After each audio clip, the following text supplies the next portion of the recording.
Chapter 8:11. Hearing this voice, everyone turned their eyes in unison and looked at the door. Everyone saw a man about 50 years old walking in with a smile on his face. Li Yundong also knew this man. It was Director Gong, whom he had met in Dihao. Zhou Qin looked at him from the side and smiled in her heart. Hey, he reacted quickly and came at the right time. But how did he get the news so quickly? As Zhou Qin thought about it, her eyes involuntarily swept behind Director Gong. Sure enough, she saw Captain Liu of the security team following behind him like a shadow. Zhou Qin suddenly realized that it must have been this guy who had tipped them off. In fact, this Captain Liu, who was still a commoner, had been relatively quick-witted and tactful when he was in Dihao. Now that he had been promoted to an official, he knew better than to follow his backer and ask for instructions for everything. What had happened here during the day had been reported to Director Gong as soon as possible, and he had been praised by him. Now that such a thing had happened at night, how could he not report it to his immediate superior as soon as possible? As soon as Captain Liu reported, Director Gong, who liked to strategize and command from afar, had the habit of not being present at the scene, but when he heard the identity of the deceased, the location of the incident and the suspects involved, he suddenly broke out in a cold sweat. What? Director Li of the Municipal Party Committee fell to his death naked with a mistress? The suspect was actually Li Yundong, who had been congratulated by the governor and almost the entire Tianan municipal government. And he was also married to Zhou Kachang's daughter? What the hell is going on? Two feudal officials had been implicated in this matter. The power behind these two old guys was really terrifying. As for Director Li of the Municipal Party Committee, he originally had some background, but compared with these two high-ranking officials, he was like a yellow fish compared with a blue whale. They were not on the same level at all. Director Gong was keenly aware that he had to be there as soon as possible. On the one hand, he had to take the lead, and on the other hand, he had to leave a good impression in front of young Master Li and Miss Zhou. Although this was unavoidably shameless, if the two of them casually mentioned his name in front of Zhou Kachang or Li Yuanbo afterwards, it would be really beneficial. Because of this, Bureau Chief Gong rushed to the scene immediately. His speed was not much slower than the reporters. Before he arrived, his voice reached first. The three criminal policemen who heard his voice immediately stood up and saluted. Gong Zixin smiled and reached out to shake hands with them. Then he came to Li Yundong enthusiastically and stretched out his hand with an extremely bright smile. Childly, I haven't seen you for a long time. You look better and better. Li Yundong smiled and shook hands with Director Gong, saying, Director Gong, you're still as elegant as ever. Why are you here today? Director Gong chuckled and said, Hey, don't say that. Since such a big thing happened, I naturally have to come. I heard that young Master Li and little Zhou were involved. How could I sit still? Naturally, I had to come immediately to clear your names. As he said this, he turned to Zhou Qin and said with a smile, Little Zhou, you are also getting more and more beautiful. Zhou Qin smiled slightly and said sharply, Director Gong, don't speak so early. The case has not been finalized yet. We are also suspects. It's not right for you to handle the case like this. She pointed to the three policemen and said with a faint smile, We still have to cooperate with the investigators to make a statement. Gong Zixin secretly frowned and glanced at the three policemen with an unfriendly gaze. Then he laughed and said, What are you talking about? The confession is recorded by the criminal. Even if we want to interrogate them, we should ask the two of you to assist in the investigation and make some statements. As he said this, Gong Zixin turned his head and said to the three policemen in a deep voice, How are your statements? You are in charge of this case. You must uphold the principle of fairness, justice, and openness. You must be worthy of the conscience of heaven and earth and the good style of the common people. You must investigate this case to the bottom. You must not let go of a criminal who escaped the net, and you must not frame an outstanding citizen. No matter how shameless Director Gong was, he would not reprimand his subordinates in front of Li Yundong and Zhou Qin. Otherwise, if the matter spread, how could others point fingers at him behind his back? Who would work for him? Therefore he said such a thing in a roundabout way. His words were watertight and sanctimonious, but in the end the focus was on never framing an outstanding citizen. But who was an outstanding citizen? Wasn't it clear at a glance? The three policemen looked depressed, and the square-faced leader's face was even more sullen. His stomach was full of complaints. You picked these people out as soon as you came. Isn't this disrupting the investigation of the case? These people are obviously the biggest suspects. Why do you need to take a fucking statement? You might as well call it a day and go back to sleep. But these words could only be said in his heart. He absolutely could not say it in front of Li Yundong and Zhou Qin. The square-faced leader suppressed his displeasure and apologized to Li Yundong and Zhou Qin in a muffled voice. I'm sorry, Mr. Li, Miss Zhou. You have your own duties. Just tell us how to cooperate. We will try our best to cooperate with you. Li Yundong's heart was like a mirror. He smiled slightly, knowing that the other party was also a conscientious policeman. It was just that the supervisor had a strong sense of empathy. There was no other fault. He said in a gentle tone, don't mention it. You have your own duties. Just tell us how to cooperate. We will do our best to cooperate with you. Li Yundong's attitude made the three of them feel much better. Their expressions relaxed, and they began to seriously inquire about the case and take notes. After taking notes, the three policemen saluted Li Yundong and the others, turned around and took their leave. Bureau Chief Gong also stood up with a smile and shook hands with Li Yundong and Zhou Qin. Child Li, little Zhou, he said with a smile, if there is any inconvenience, please forgive us. We will definitely investigate the case and clear Child Li's name. Li Yundong smiled faintly. The innocent will be innocent, and the turbid will be turbid. Bureau Chief Gong gave him a thumbs up. Good. Child Li, you really have a good bearing. Amazing. Square-faced and the two policemen behind him felt sick to their stomachs when they saw Bureau Chief Gong's shameless flattery. They found an excuse and quickly left. When the three of them went downstairs, the four-eyed officer couldn't help but grumble. Bureau Chief Gong himself is a criminal investigator. How can he not understand the rules? How can there be someone like him? The biggest suspect had been singled out as soon as he arrived. Isn't this creating obstacles and trouble for us to solve the case? The policewoman next to him sneered. Childish. Can't you see that these people have powerful backgrounds? Bureau Chief Gong is just trying to protect himself. He's afraid that this case will drag them all into it. He doesn't want to get himself into trouble. So what if it is? The four-eyed officer said indignantly. If the emperor breaks the law, he will be punished the same way as the common people. Isn't this a society governed by law? The policewoman's smile became more and more sarcastic. I said you were childish. You really are childish. How am I childish? The four-eyed officer retorted. Just as the two of them were about to argue, Square-Faced pulled a long face and shouted, Shut up, both of you. Stop making a ruckus here. Come with me to the crime scene. The two of them looked at each other and shut their mouths. They obediently followed Square-Faced to the crime scene. Although they had seen the scene before, when they took a second look, they saw that Director Li and the mistress, who was 2 meters away from him, had been smashed into a pulp. The bystanders could not bear to see it. The four-eyed officer looked at the location and angle of the corpse, as well as the direction and range of the blood splattered. He couldn't help but look back at the building behind him and said with a strange expression, Boss, you said that this person's corpse is 5 or 6 meters away from the building. How did they fall here? From what I see, it doesn't look like he was moved here by someone. Could it be that they were thrown out by someone? The policewoman also squatted down and looked around the corpse. She shook her head and said, That's impossible. Who can throw a person who weighs more than 50 kilograms 5 or 6 meters away? Do you think you're Schwarzenegger? Even if you can, look at the way he fell. Is this the way he fell from the 4th floor? In my opinion, if he fell from a plane, he would probably fall like this. From the height of the 4th floor, there's absolutely no chance. Square-Faced also nodded. Yes, it's impossible to fall like this from the 4th floor. He must have been thrown from at least 20 or 30 floors to fall like this. Any criminal policeman with a little reasoning and observation ability could come to this conclusion, but the strangest thing was that there were no tall buildings nearby. The highest building that could meet this theoretical requirement was thousands of meters away from here. How did the suspect throw these two guys from such a high place? Could it be by plane? Thinking of this, Square-Faced suddenly said, Hurry up and ask if there are any planes passing by here tonight, or if there are any takeoff records of the SI plane. Go quickly. The four-eyed officer responded and turned his head to investigate. But after a while he came back with a depressed and confused face. He shook his head and said, Boss, no. The airport of Tianan City doesn't take off from here, and there are no takeoff records of the SI plane today. Also, boss, I just checked the video records of the community. After these two people entered the building, they never came out again. This time, the three of them really felt that they had dug into a dead end. They couldn't figure out how these two people went up and how they came down.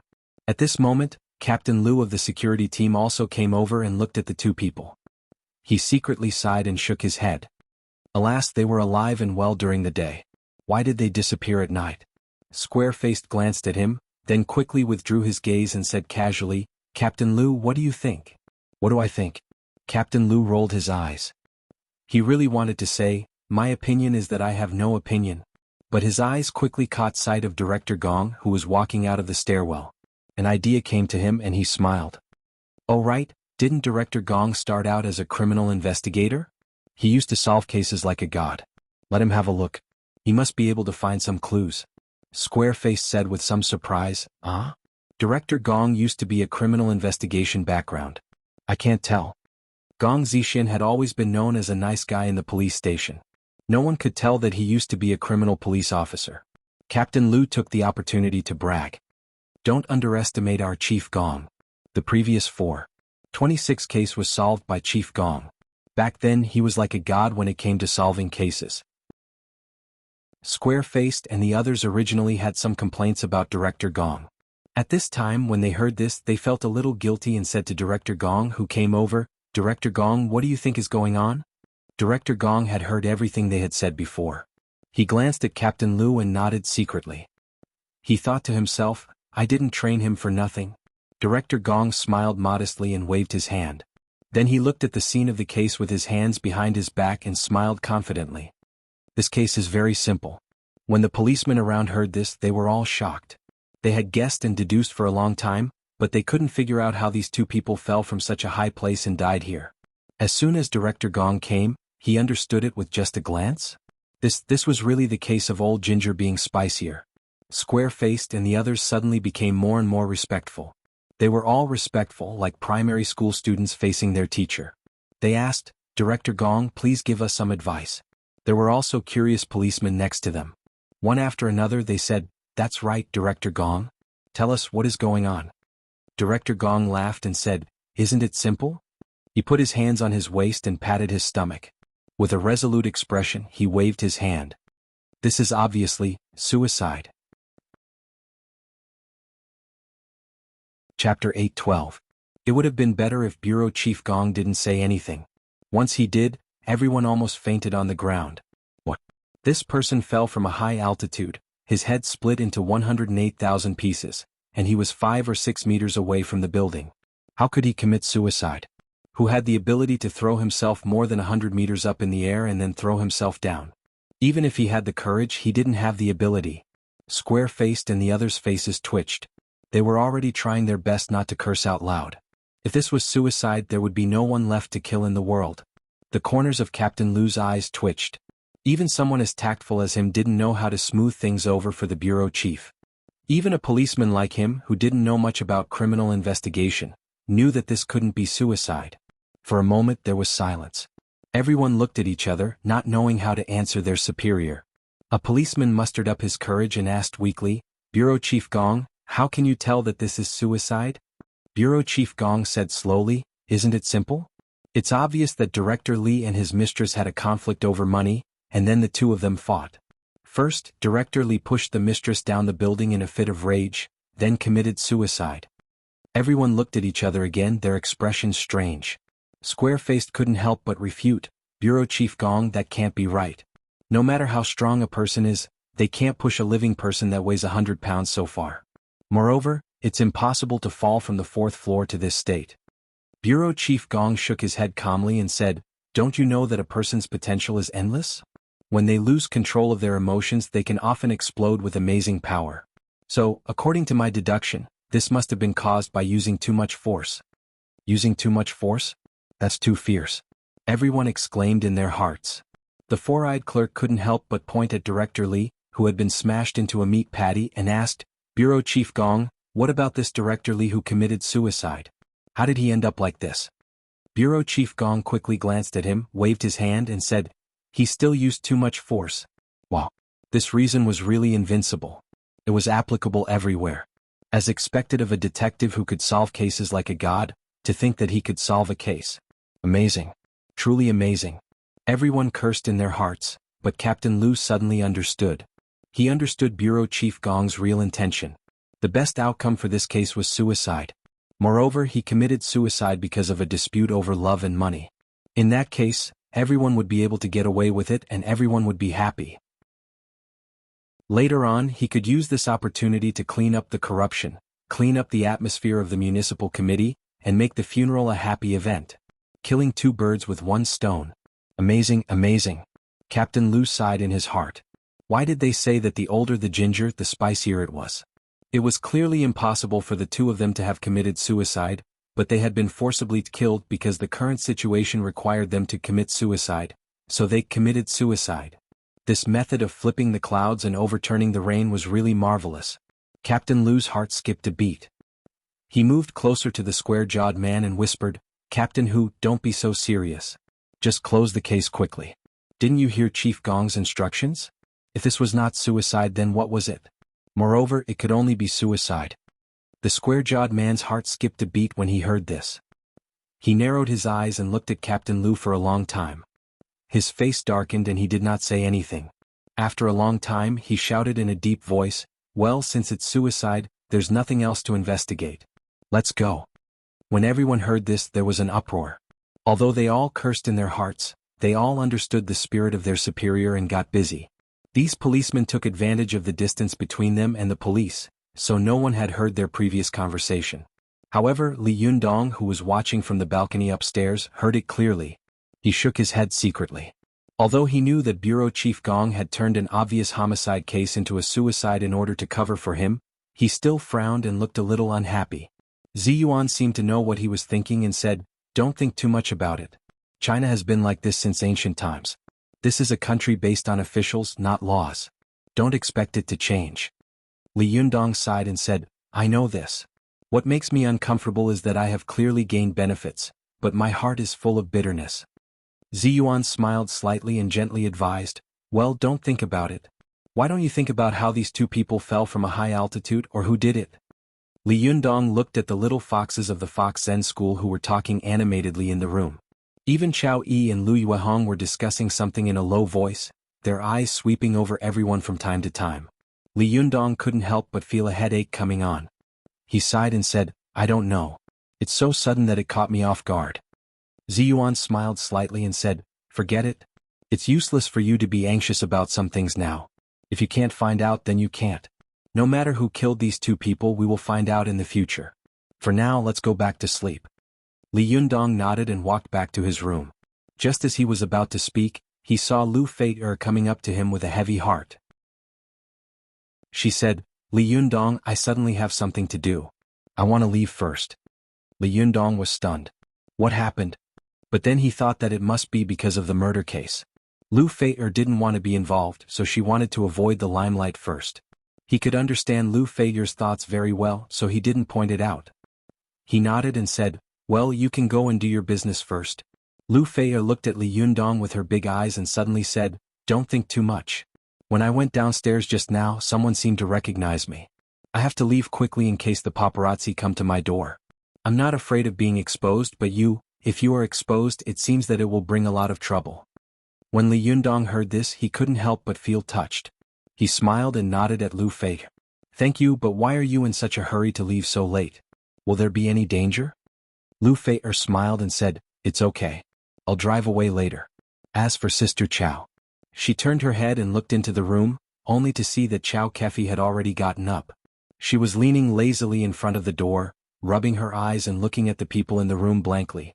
Lu Fei went over with a smile, grabbed Chow Kefi's hand and said with a smile, "Sister Chow, you can really sleep.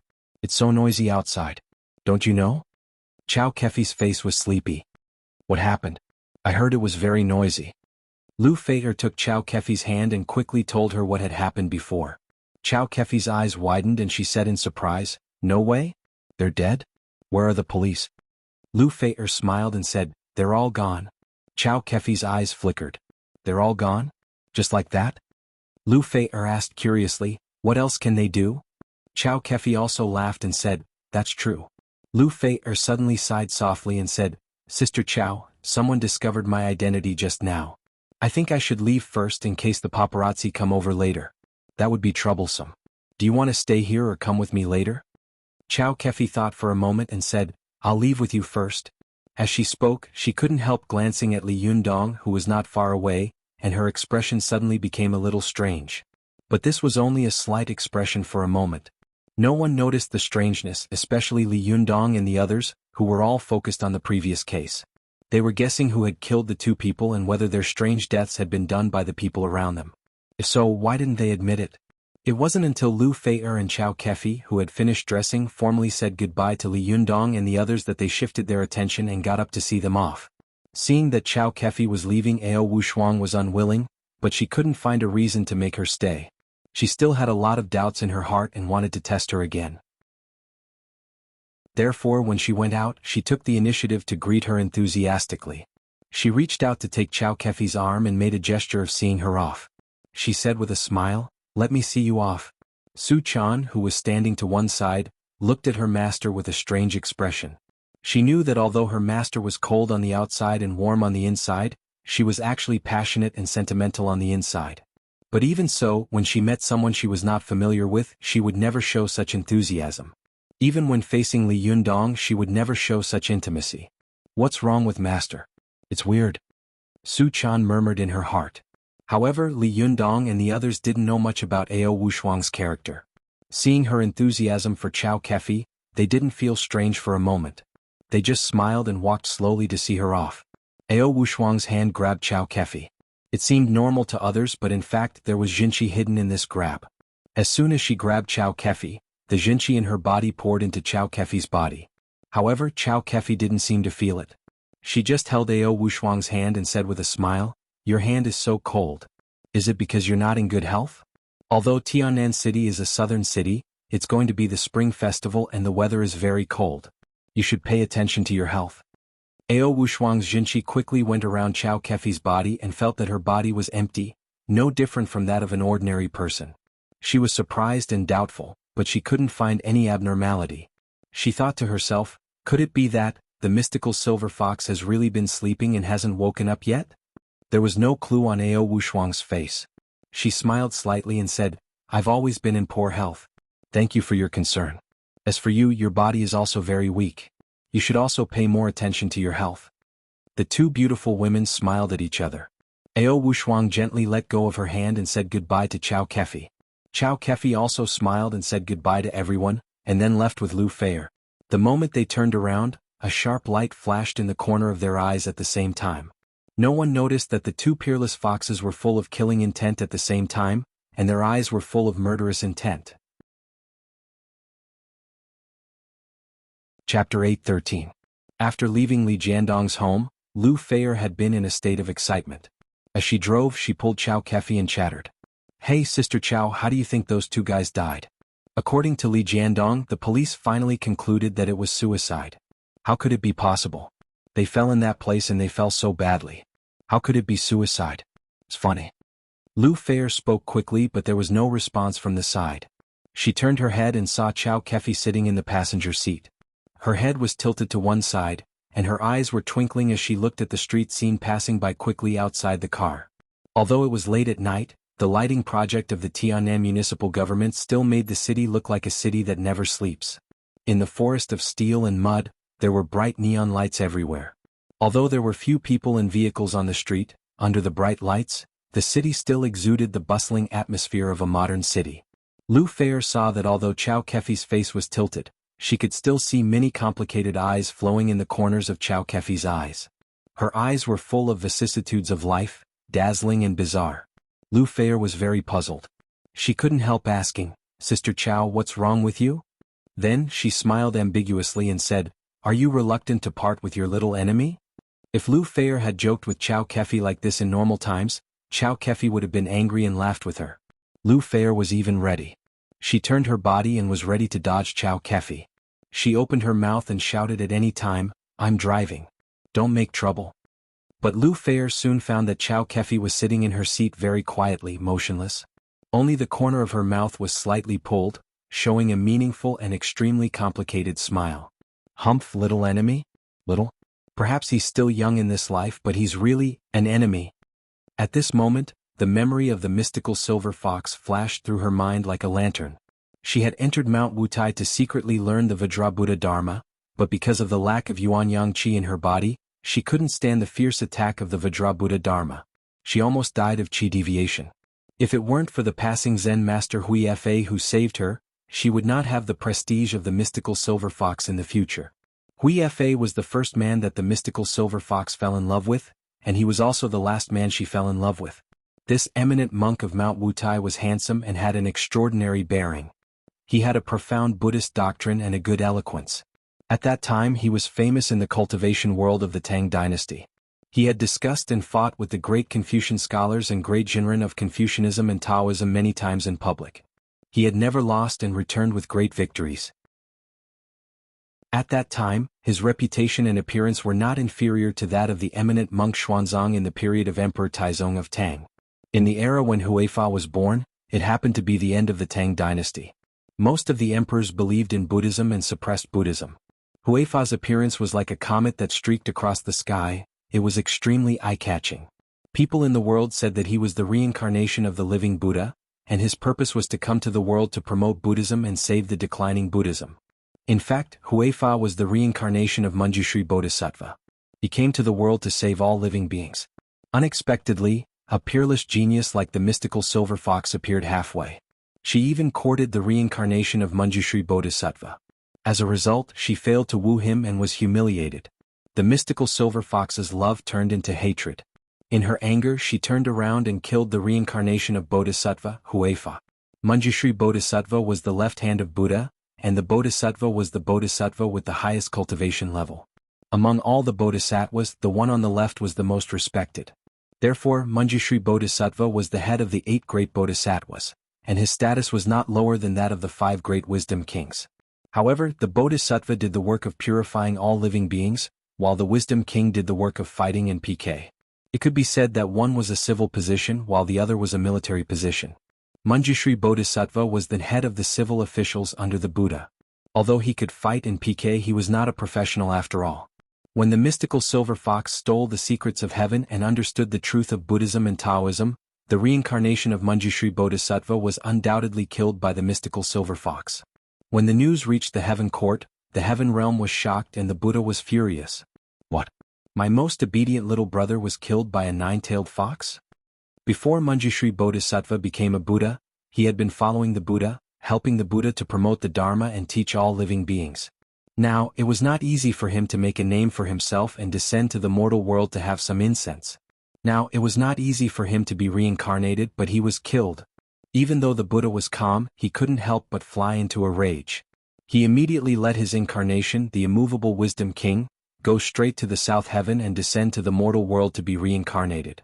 For no other reason than to take revenge and support his little brother.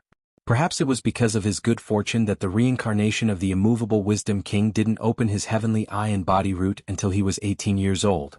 He had just started cultivating for a month when he ran into the mystical silver fox. By chance the two fought fiercely. At this time, how could the reincarnated wisdom king be a match for the mystical silver fox? He was knocked to the ground by the mystical silver fox in a few moves. But since he was the reincarnation of the wisdom king and the incarnation of the living Buddha, the reincarnation of the wisdom king naturally knew the truth of being flexible. The divine dragon could soar above the 9th heaven, and it could also hide under the 9th earth. The living Buddha had been a beggar in the past. Why couldn't he beg for mercy? Therefore, the immovable wisdom king endured humiliation and begged for mercy. However, the reincarnation of the wisdom king in this life looked exactly the same as Huifa. He had red cheeks and white teeth, and was extraordinarily handsome. When the mystical silver fox looked at the reincarnation of the wisdom king, she was moved. Her heart, which had thought that it was as dry as dead ashes, began to ripple again. At that time she thought, if Huifa, this enemy, begged me for mercy like this, I would not humiliate him in public. If he had agreed to my love at that time, wouldn't it be a joy for me to live with him? The mystical silver fox was moved. Finally, she let go of the reincarnation of the wisdom king and took him with her. In the past, her infatuation with Huifa had been transferred to the reincarnation of the wisdom king, who looked exactly like Huifa. She tried to change his mind with her true feelings. But what she had never expected was that the reincarnation of the wisdom king had pretended to be a snake. After a few years of hard work, he suddenly seized the time when she was practicing the 9th realm of the heavenly Jindan technique and launched a fierce attack on her with all the masters in the cultivation world. Finally, the mystical silver fox, who was invincible in the world, was scared out of her wits. Her body was destroyed, and her young spirit fled to the east in embarrassment. After this matter, the mystical silver fox naturally hated the immovable wisdom king to the bone. If she hadn't been hiding in Mount Wutai and Mount Mao, she would have immediately rushed forward to fight with Li Yundong, the immovable wisdom king of this life, when she saw him. After all, the mystical silver fox was not an ordinary person. She could hold back her monstrous hatred and pretend to be Chow Kefi without any flaws. It was not until she got in the car with Lu Feier alone that she began to show her feelings slightly. Looking at everything around her, the mystical silver fox felt that the world was extremely strange. She had been sealed for nearly 1,000 years and everything had changed greatly. It could be said that the sea had changed into mulberry fields, and everything had changed dramatically. But the only thing that had not changed was the 1,000-year feud between her and the immovable wisdom king. The mystical silver fox leaned her elbow on the window and her head on her palm. The smile on the corner of her mouth became more and more playful. She said in a low voice, "Immovable wisdom king, I didn't expect that you were in front of me when my soul was scattered by you. Now I open my eyes again and you are in front of me again. The two of us are really fated."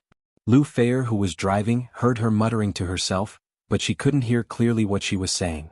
She couldn't help turning her head and asking, "Sister Chow, what did you say?" The mystical silver fox smiled and looked out of the car. She pointed with her finger and said, "I said, you are going to kill someone soon." Lu Feier looked in the direction of her finger and was shocked. She saw a person standing on the empty road, and her car quickly crashed into this person. Because of the night driving, there were almost no people or cars on the road, so Lu Feier's speed was extremely fast, as if she was driving on the highway. Suddenly seeing a person in front of her, Lu Feier was shocked.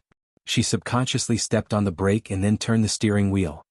At this moment, the tires of the car made a terrible squeaking sound, and bursts of smoke rose from the violent friction between the rubber tires and the asphalt road. Little by little, the figure reflected in Lu Feier's pupils was getting closer and bigger in front of her eyes. She could clearly see that the figure was graceful and slim. It was obviously a woman. In the next second, the car was a little closer to the person. She clearly recognized that this person was none other than Ao Wushuang. It's her. Why is she here? This thought flashed quickly in Lu Feier's mind and she became more and more shocked. But what happened in the next second caused Lu Feier to be shocked to the core. She saw a 3-feet-long Qingfeng sword appear in front of Ao Wushuang in an instant. The long sword suddenly turned into a rolling iron lotus. Each petal of the lotus was like a sharp blade. The blades flowed and rotated quickly like a meat grinder.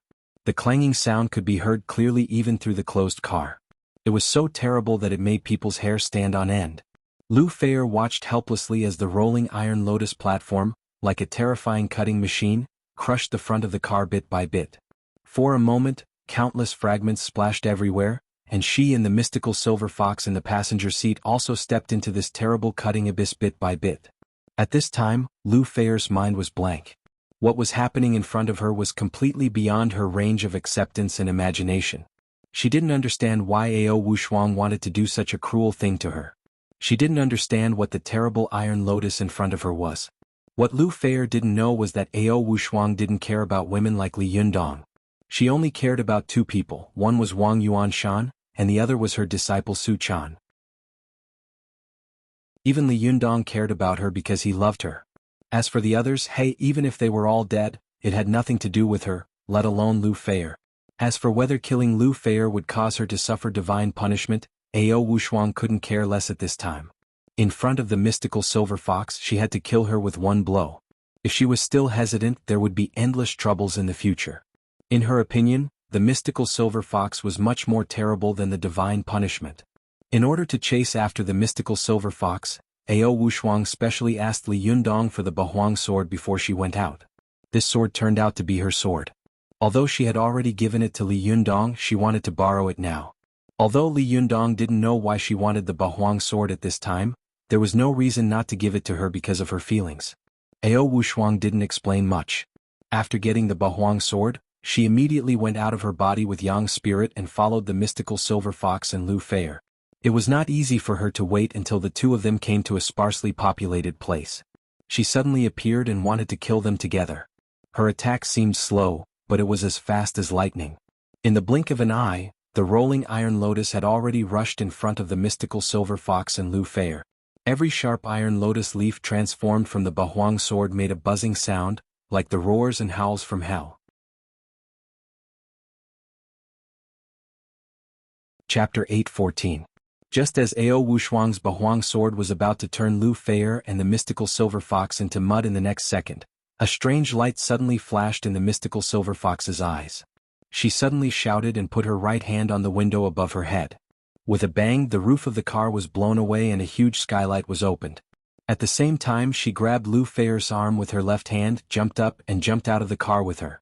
With a buzzing sound, the Bahuang sword blasted towards the mystical silver fox like a cannonball. The mystical silver fox was furious and shouted, "How dare you? You're courting death." She raised her hand, and her fingers fluttered like a blooming lotus flower. Each finger accurately flicked on the revolving steel lotus leaves of the lotus platform. In Lu Feier's opinion, every rotating lotus leaf was as fast as an afterimage. Not to mention flicking it with her fingers, she couldn't even see it clearly with her eyes. If she stretched out her hand to flick it, she was afraid that her hand would be twisted out of sight as soon as she stretched out her hand. However, the mystical silver fox next to her was able to accurately hit the lotus leaf of the Bahuang sword with exquisite strength and skill and bounced it away. The edge of the lotus leaf was extremely sharp, and the Bahuang sword was known to be invincible. At this time, the mystical silver fox's spiritual energy was far from recovering, so she naturally did not dare to take it head-on. She could only use her delicate skills to resist this powerful magic weapon. However, the mystical silver fox was a peerless fox demon who had lived for more than 1,000 years. The number of times she had fought was much more than the number of times a 90-year-old man had eaten. In today's world, in terms of the subtlety of fighting skills and the experience of adapting to the situation, the mystical silver fox was definitely unparalleled in the world. No one could beat her. Ao Wushuang saw that she had 5 fingers on one hand, flying up and down as fast as an afterimage. She could only hear a dense clanging sound. However, no matter how the iron lotus seat rolled, it could not move an inch in front of the mystical silver fox. Ao Wushuang didn't even dare to think about such a scene. If someone else waved a sharp sword and slashed at her, Ao Wushuang was naturally confident that she could flick the opponent's sword with a flick of her finger and block the opponent's attack. But this was an iron lotus throne transformed from the Bahuang sword. Every second, at least 10 iron lotus leaves could be seen spinning rapidly. Moreover, in this space of less than a square meter, there were at least 1,000 iron lotus leaves spinning rapidly. Although it was impossible for these thousands of lotus leaves to attack the mystical silver fox at the same time, it was at least equivalent to 10 top experts waving sharp swords to attack the mystical silver fox. For Ao Wushuang, she could block one, but it would be very difficult for her to block 2. If it was 3, she would just run away. But 10? Ao Wushuang was shocked and thought to herself, the mystical silver fox really deserves its reputation. At this time, her cultivation had not yet recovered, but her exquisite fighting skills were already shocking. Even Li Yundong was not as good as her. Ao Wushuang immediately stopped thinking about it. Without saying a word, she turned around and ran. After the Bahuang sword was bounced off by the mystical silver fox, it turned into a cyan light with a clang and chased after Ao Wushuang. The mystical silver fox sneered and said, "Want to run? It's not that easy." She held Lu Feier, who had been stunned for a long time, in one hand and quickly chased after her. Although Ao Wushuang was fast, the mystical silver fox behind her was still able to follow her closely with a living person in her hand, which made her more and more shocked. In the silence of the night, a few cars would occasionally pass by on the spacious road. However, none of these drivers noticed that above their heads, there were 2 peerlessly beautiful fox demons, one in front and one behind. At this moment, if someone were to look up at the sky, they would be able to vaguely see 2 indistinct green lights in the sky like meteors. Ao Wushuang ran for a while and found that she could not get rid of the mystical silver fox no matter what. She sighed in her heart and said in despair, "Forget it. I'll die here today." It's incredible that the mystical silver fox can resist the Bahuang sword with her body alone. I'm definitely no match for her. Yuanshan, see you in my next life. As soon as this thought flashed through Ao Wushuang's mind, a flash of inspiration suddenly flashed through her mind. She seemed to think of something and said in her heart, "No, why did the mystical silver fox take the risk of being crushed and block the Bahuang sword with her body?" She knew that if the mystical silver fox's spiritual energy had recovered to a certain level, she would definitely block the Bahuang sword with her golden body instead of risking her body. Ao Wushuang thought to herself, could it be? Ao Wushuang's heart skipped a beat. She reached into her bosom and took out a talisman. Although she was a young spirit, she had brought almost all the powerful magical weapons and talismans that she could carry.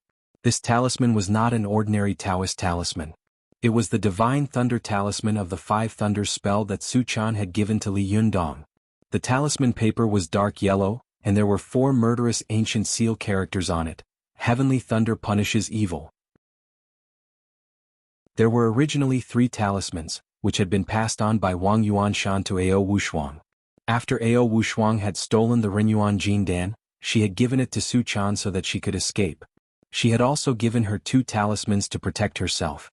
Su Chan, on the other hand, cared about her lover, so she had given him a priceless thunder talisman. Although this talisman recorded the 5 thunders spell, because it was made by Zhang Tianshi of the Jingyi school, its power was far greater than that of ordinary heavenly thunder talismans. It was also known as the Celestial Master Talisman, and its power was incredible.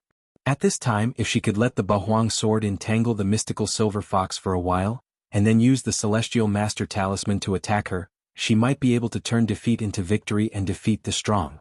Thinking of this, Ao Wushuang had an idea and flew toward the deserted wilderness with the mystical silver fox. After flying for a while, she gradually left Tianan City and came to the suburbs. She looked around. With the help of the moonlight, she could see that there were weeds everywhere, and there was a huge deep pit on the side of the road. She was surprised to recognize that the place where she was clearly the place where Li Yundong had struck He Xiao by thunder before. It was here that the young boy angrily attracted the thunder and killed He Xiao, who was angered by both men and gods, and finally set foot on the road of cultivation. Now she had accidentally escaped here again. Could it be that it was predestined? Ao Wushuang was surprised, but she didn't have time to think about the coincidence. Her body quickly fell, her fingers hidden in front of her body, and she quickly pinched her fingers. She stepped on the 7-star steps and quickly set up a formation on the ground. The mystical silver fox quickly followed. She only took a look and landed with Lu Fei fearlessly. She sneered and said, "You still want to set up a formation? What kind of formation do you want to set up by yourself? I think you are still an honest man. Why did you attack me? Did someone instruct you? Or?" As she was speaking, she suddenly noticed that a stream of white qi was gradually condensing on the top of Ao Wushuang's head. The white qi steamed out of the Baihui Shui on the top of her head and rushed straight into the sky like a beacon of smoke. In an instant there was a thunderclap in the sky. With a loud rumble, the sky was almost shattered. The mystical silver fox's face changed dramatically. At this time she had not undergone the thunder retribution. Although she was not afraid of the thunder retribution, the heavenly thunder was not the same as the heavenly thunder when she was undergoing the thunder retribution. It was still late winter, and the heavenly thunder in winter had no vitality at all. If she was struck by it, she could not absorb any power of heaven and earth. There was only damage but no nourishment. The mystical silver fox suddenly raised her head and saw that the dark clouds above her head were rolling and rotating, converging into a huge vortex in the middle. In the center of the vortex, thunder and lightning were increasing, and an extremely powerful force was constantly gathering in it.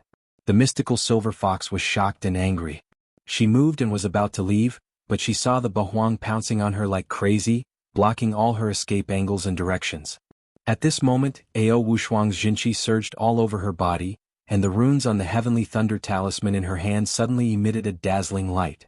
She only felt a surging force coming from her hand and going straight to the top of her head.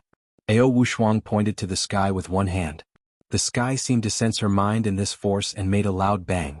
Ao Wushuang then pointed to the mystical silver fox with his hand. Her black hair rose to the sky and she shouted, "Heavenly thunder! Kill evil!" In this quiet and cold wilderness, an incomparably powerful heavenly thunder suddenly fell from the sky, fiercely striking toward the body of the number 1 demon fox in the Chinese cultivation world since ancient times. Chapter 8:15. The power of the Taoist Master Talisman depended not only on the talisman itself, but also on the caster himself. The power of the talisman was somewhat similar to the 3 secrets in one advocated by Taming. However, Taming's magic depended on the secret mouth, secret heart and secret finger, and the power of the talisman depended on the talisman, visualization, and the cultivation of the cultivator himself. Before Li Jiandong had reached the Zhuji phase, a bolt of heavenly thunder was enough to make a deep pit on the ground. At this time, the heavenly thunder that Ao Wushuang had attracted with her own spiritual power as a medium was really terrifying. The mystical silver fox looked up and saw a green light coming down from the top of her head. At this moment, the pupils in the eyes of the mystical silver fox instantly shrank. She finally let go of Lu Feier's hand and pinched her fingers together quickly. Zhenqi suddenly gushed out of her whole body, and a nine-tailed yang spirit of the mystical silver fox appeared above her head in an instant. The nine-tailed celestial fox was the yang spirit of the mystical silver fox. 7 of her 9 tails were golden and 2 were white, which also showed that her current strength had not yet recovered to the real realm of the nine-tailed celestial fox. Once all her 9 tails turned golden, it meant that the peerless demon fox, who had almost swept the cultivation world of China more than 1,000 years ago, would reappear in the world. The 9-tailed yang spirit of the mystical silver fox almost curled up into a ball in mid-air, trying to reduce the area struck by the heavenly thunder as much as possible. At the same time, her body rolled rapidly, and her 9 tails were like huge waves, constantly surging like turbulent water. At the moment when the heavenly thunder struck her, the mystical silver fox's rolling movements suddenly accelerated. As soon as the heavenly thunder touched her body, it was taken to the side by her high-speed rotation speed. With a loud bang, the heavenly thunder suddenly passed by the side of the mystical silver fox and hit the ground like a cannonball. In an instant, a deep pit was blasted out. Gravel flew everywhere and smoke filled the air. Although the mystical silver fox relied on her unparalleled fighting experience to escape this attack, her yang spirit was almost smashed. Even Lu Feier could see that the body of the 9-tailed celestial fox in the air was trembling slightly, as if it would break at any time. When Ao Wushuang saw this, she immediately pinched her fingers and activated the 5 thunders spell that Wang Yuanshan had taught her. Originally, women could not practice the art of thunder. They could only control electricity, not thunder. However, Ao Wushuang had exchanged yang qi with Wang Yuanshan, so she was one of the rare female cultivators in the world who could control thunder. Learn, she chanted an incantation and visualized lightning in her mind. She pinched her fingers together and soon, another bolt of lightning struck down from the sky. However, the power of this heavenly thunder was far inferior to that of the heavenly thunder attracted by the Taoist master talisman. But now that the mystical silver fox had been struck by the heavenly thunder, Ao Wushuang wanted to take advantage of your illness to kill you. While the mystical silver fox could not recover, a few more bolts of heavenly thunder would come. It would be best if she could destroy her yang spirit. Then she would have a chance to win. However, the mystical silver fox was the mystical silver fox after all. She was a big devil who could still beat all the cultivators in Japan and make them cry for their parents. Seeing that Ao Wushuang was unforgiving and had even cast a spell to attract the heavenly thunder, she was furious. I haven't been in the world for 1,000 years. When I come out again, someone dares to be so arrogant in front of me? Ao Wushuang couldn't help laughing angrily. Her 9-tailed yang spirit stopped in an instant, and her 7 golden tails swung at the falling heavenly thunder. With a few booming sounds, the heavenly thunder was blasted away in all directions and splashed on the mountains in the wilderness, causing bursts of fire in all directions. This seemed simple, but without extremely accurate judgment, it was absolutely impossible to do it. Ao Wushuang was horrified. She had blocked a day's thunder in this way. This was really terrible. She was shocked by the amazing fighting strength of the mystical silver fox. This was an extremely strong opponent. In terms of pure strength, Ao Wushuang was not far from the mystical silver fox. Moreover, she could show her fox demon body and entangle with the mystical silver fox, who could not show her real body. Once the fox demon showed its real body, its strength would at least double. This was why Ao Wushuang dared to fight Lu Yi, who was in the Thunder Retribution realm, when she showed her real body in Mount Qingqing. Once a fox demon cultivates to the 7-tailed stage, its thick hide would be immune to the majority of spells. Moreover, ordinary swords and magic treasures would find it hard to injure it. It could be said that as long as it revealed its fox demon form, the fox demon's body would have an additional layer of little golden body. Once it cultivates to the realm of an 8-tailed earth fox and reveals its fox demon form, practically no spells under the heavens would be able to injure it. Only a few magic treasures and a few magic arrays could wound it. Even if it was besieged, the 8-tailed earth fox could rely on its thick hide to defend and charge forward. If it cultivated to the level of the 9-tailed celestial fox, it would really reach an unimaginable realm. If people blocked it, it would kill it. If Buddha blocked it, it would kill Buddha. However, the mystical silver fox was a typical top master who could use 1% of her strength as 100% of her strength. She was a monster who could use 7 tails to fight 8 tails and 8 tails to fight 9 tails. Ao Wushuang even felt that even if the mystical silver fox was only in the Yangshin phase, she might even be able to defeat a Jinshin master. Ao Wushuang knew that the cultivation world generally believed that Tenyang spirits could not defeat a Jinshin, but the mystical silver fox must be an exception. The reason was very simple, because she was the mystical silver fox. At this moment Ao Wushuang's fighting spirit completely disappeared. She instantly had the idea of escaping. But if she ran away like this she would die. Ao Wushuang thought of something and immediately controlled the Bahuang sword to attack the mystical silver fox. Meanwhile, she quickly fled in the opposite direction. The mystical silver fox laughed angrily and said, "You want to leave? In your dreams." Her 10 fingers flew and the sound of clanging rang out quickly. The Bahuang sword was bounced away. Her figure was as fast as lightning, and she chased after the back of Ao Wushuang's head. She slapped down hard with her palm. Ao Wushuang only heard a fierce palm wind coming from behind her. Her heart trembled, and she knew that whether she would live or die was at this moment. In an instant Ao Wushuang let out a shrill howl, and countless slender white hairs quickly grew out of her body. In an instant she turned into a 7-tailed divine fox. She jumped forward and barely avoided the back of her head, which was about to hit her vital part. She took the blow with her back. At the same time she turned around and opened her bloody mouth.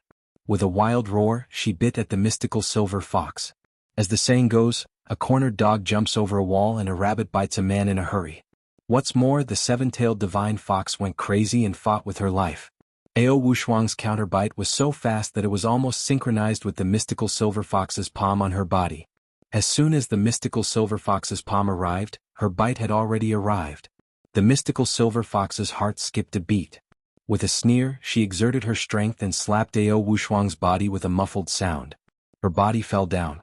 Ao Wushuang's body sank. She turned around and bit the mystical silver fox. Naturally, her sharp teeth brushed past the mystical silver fox's body. Ao Wushuang let out a muffled groan. At the moment when her body fell, the 7 huge tails swept fiercely. With a bang they swept the mystical silver fox's body. The mystical silver fox blocked with both hands and flew backward like a cloth bag in an instant. Her body flew far away before she stopped abruptly. But when she stabilized her body, Ao Wushuang had disappeared. She didn't know where she had escaped to, and the Bahuang sword had also disappeared. The mystical silver fox couldn't help laughing angrily. Well, what a 7-tailed divine fox. Since I've been in charge of the Fox Zen men, this is the first time I've seen such a powerful fox demon. What a pity, what a pity. The mystical silver fox looked at the place where Ao Wushuang had disappeared. Her eyes flickered as if she was thinking about something. After a while she turned around and looked at Lu Feier beside her. At this time Lu Feier was already scared stiff. She subconsciously wanted to faint, but her mind was very clear.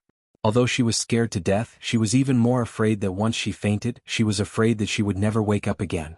Lu Feier had acted in many movies and TV shows, but none of them could compare with the scene in front of her. Just now, the fight between the man and the fox was earth-shattering, and thunder was everywhere. Even the computer special effects were not so dazzling. Lu Feier watched the mystical silver fox walk slowly toward her, and her whole body trembled uncontrollably. She was very familiar with the appearance of the woman in front of her, but her temperament and eyes at this time made her feel very strange. Who the hell are you? What did you do to Sister Chow? When the mystical silver fox stood still in front of her, Lu Feier finally couldn't help shouting loudly. The mystical silver fox looked at her coldly and smiled faintly. Sister Chow? Do you mean the original owner of this robe? Hey, let me tell you, she is me and I am her. I am her previous life and she is my current life. Do you understand what I'm saying?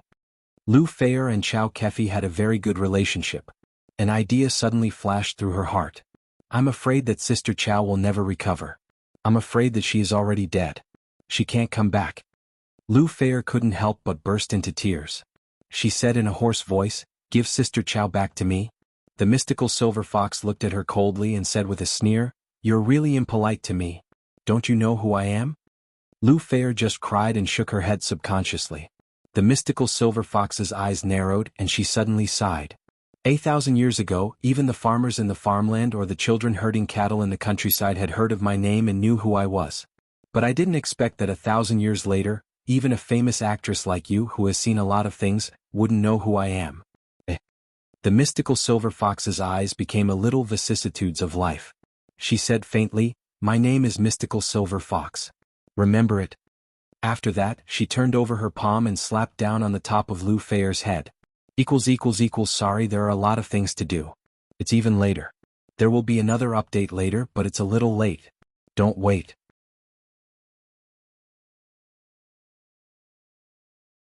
Chapter 8:16. Lu Fei watched helplessly as the mystical silver fox's palm patted down on her head. She had no doubt that this soft, white and slender hand could smash her head into mud without any effort. I didn't expect that I would die in the hands of Sister Chao.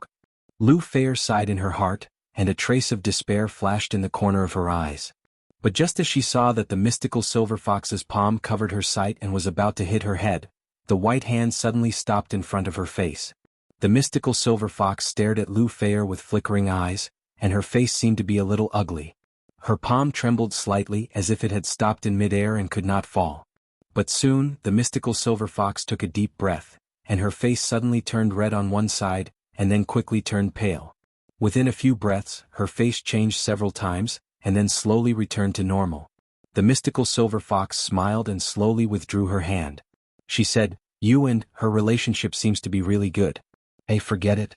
I'll let you go."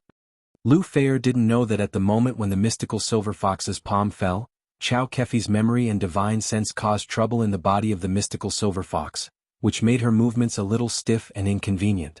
She thought that the mystical silver fox had let her go because of her good relationship with Chao Kefi. She was not a bold person, nor was she a strong person who was not afraid of death. She was just a little girl. How could she not be afraid of death?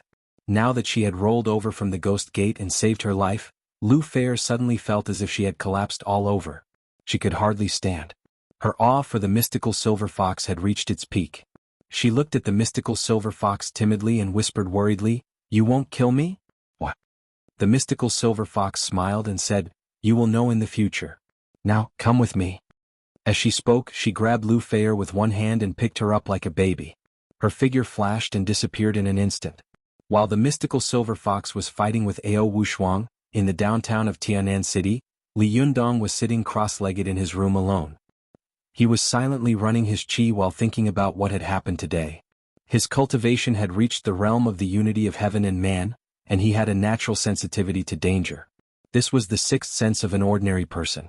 However, the sixth sense of ordinary people was like Duan Yu's six meridians divine sword, which sometimes worked, but Li Yundong's premonition was very accurate most of the time. Although Li Yundong didn't know where the danger came from, he could vaguely feel that an inexplicable danger was coming toward him. It was as if he was in the middle of a vast ocean. Although the surface of the sea was still calm, the undercurrent was surging under his feet, and the wind and clouds were surging in the sky. It seemed that the calm sea would be set off in the next second. He really wanted to remind the people around him to pay attention to their safety, but the new year was coming soon. Not only were the little foxes happily preparing for a happy new year, even Zhou Qin and the others who had always been steady, were looking forward to it and had prepared everything early. The atmosphere around him was peaceful, and there was no sign of a storm coming. Li Yundong didn't want to disturb all this and disturb them from having a good new year. Although the new year in China was getting weaker and more people didn't pay attention to the new year, there were still many people who regarded the new year as more important than anything else. No matter how hard it was, they wanted to spend the new year with their families. Li Yundong's parents didn't care about anything. He had been independent since he was a child, and his feelings for his parents were very faint. Now he regarded the little foxes as his family. They wanted to have a happy new year, so of course he couldn't be a disappointment. Besides, what was the purpose of a leader? Could it be that he was using it to boss people around and point fingers at his subordinates? Since he had become the leader, he naturally had to shoulder this responsibility. Although Li Yundong now felt that this position was a little unreliable and that Lu Yi was most likely plotting against him behind his back, Li Yundong was a very responsible man. Since he had sat in this position for a day, he had to think about everything and do his duty for a day. He had to silently pick up all these things and not let the pressure be transferred to Su Chan and the little foxes. Thinking of this, Li Yundong sighed silently. Just as he was about to put these annoying things aside, he heard someone knocking on the door softly. Li Yundong smiled slightly. He didn't even need to guess to know who it was. Almost every night these days, the little girl would knock on the door with a very unique rhythm, so that Li Yundong would know that it was her. After a while, the door was pushed open. Sure enough, he saw the little girl poking her head in and looking at him with a smile on her face. In the past few nights, the two little lovers had been very affectionate. It was really uncomfortable to be apart for even a second. Although very unpleasant things had happened during the day and there had been a bizarre murder case at night, after the little girl calmed down a little, she came to find Li Yundong again. Li Yundong smiled and waved to the little girl, motioning for her to come in. The little girl quietly closed the door and came to the bed quietly like a thief. She rolled onto the bed and fell into Li Yundong's arms. The little girl raised her head and looked at Li Yundong's face, only to see that there was a hint of worry in the corners of his eyes. She couldn't help asking, "Yundong, are you still thinking about that case?" Li Yundong stroked her face with a smile and said, "It's not just about that. There are other things." Su Chan thought for a moment, then asked very obediently, "Is it about Sister Ziyuan?" Li Yundong shook his head with a smile but soon nodded again. "Yes and no, Ziyuan's matter is only one of them." Su Chan said, "Yundong, a lot of things have happened recently. Which one are you most worried about now?" Li Yundong sighed. "What I'm most worried about is that these seemingly unrelated things are actually the same thing." Su Chan was stunned for a moment, then her eyes slightly widened. "You mean?" Li Yundong nodded slowly. "I always feel that these things happen together. No matter how I look at it, it doesn't seem like a coincidence. It's like a pair of invisible hands weaving everything." Su Chan was shocked. "What do you think someone is controlling?" Li Yundong said softly, "That's alarmist talk. Although people plan, if you want to succeed, you still have to rely on God's will. Many of these things happen strangely. Some seem to be man-made, but some seem to be just coincidences. But when these man-made and coincidental factors come together, it's really too much of a headache." Su Chan let out an on and understood what Li Yundong meant. "You mean if it's purely man-made, then you can still predict and deal with it. But when this man-made matter is mixed with accidental events, it will cause the whole thing to slide into an unpredictable situation. Is that so?" Li Yundong gently patted the little girl on the shoulder and said, "Yes, especially when I saw Chao Kefi leave, the uneasiness in my heart became more and more intense." Su Chan couldn't help asking, "Since you're so worried, why didn't you keep her at the beginning?" Li Yundong smiled bitterly. "Keep her? Oh. Tell her, you may be the reincarnation of the mystical silver fox?"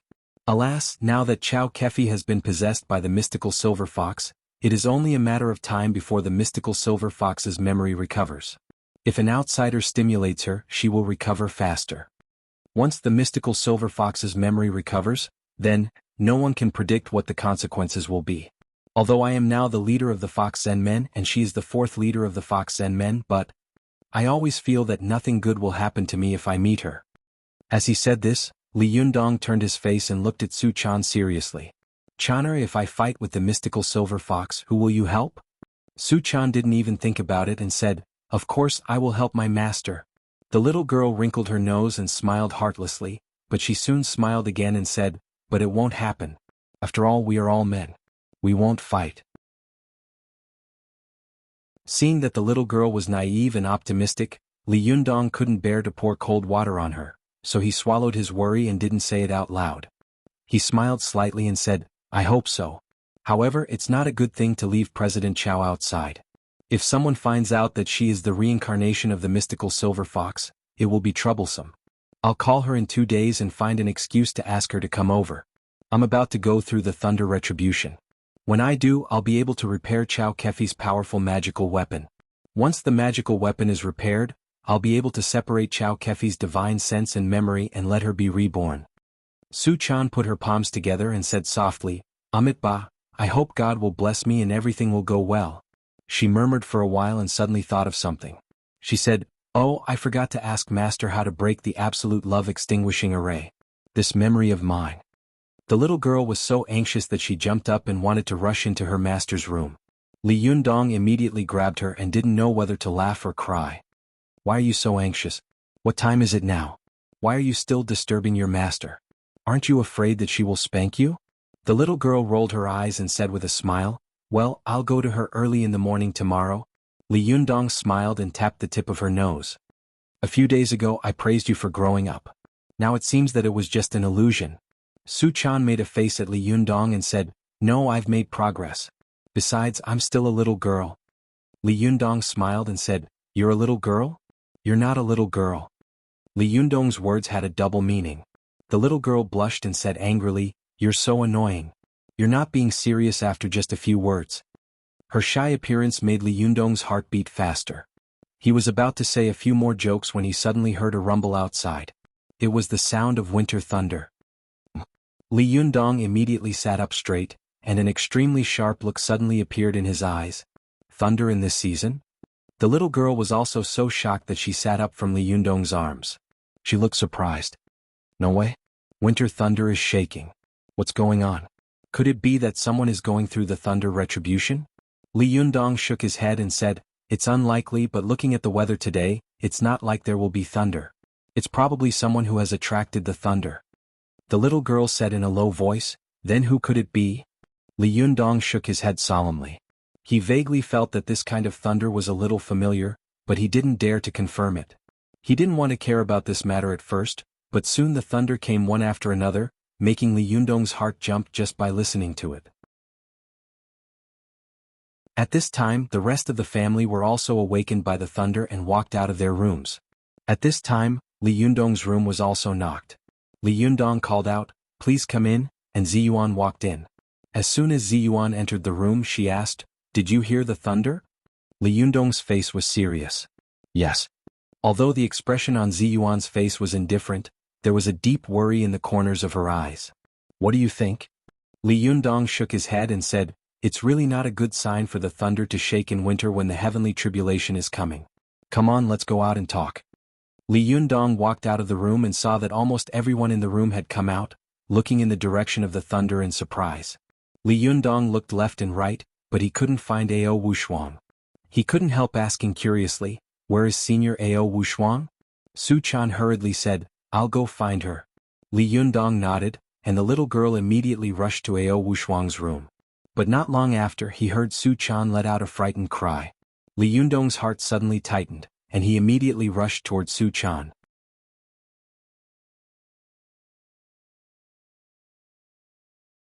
Chapter 8:17. Li Yundong quickly rushed to Ao Wushuang's room, only to see Ao Wushuang standing there in a daze. Her body was trembling slightly, and her eyes were full of fear and worry. Li Yundong's heart sank. He immediately went forward and looked inside. What's wrong? He looked into the room and saw that the French window of the bedroom connected to the balcony was wide open. Because the door was open, the wind passed through the room and blew the screen window in the air. Next to the screen window there was a pool of blood on the ground, surrounded by blood. However, there was a 3-feet-long Qingfeng sword floating in the room. It was the Bahuang sword that Ao Wushuang had always carried with her. The Bahuang sword floated alone in the air. When it saw Li Yundong, it made a buzzing sound and flew toward him with a flash of lightning. Li Yundong was shocked and his heart skipped a beat. He thought to himself, oh no, where did Ao Wushuang go in the middle of the night? Why is there a pool of blood in her room? Why is the Bahuang sword here alone? I guess something has happened to Ao Wushuang. Su Chan's eyes were also full of tears. She turned around and put her arms around Li Yundong's waist, sobbing helplessly, something has happened to my master. Yundong, something must have happened to her. Li Yundong also hugged her and comforted her in a low voice, it's okay.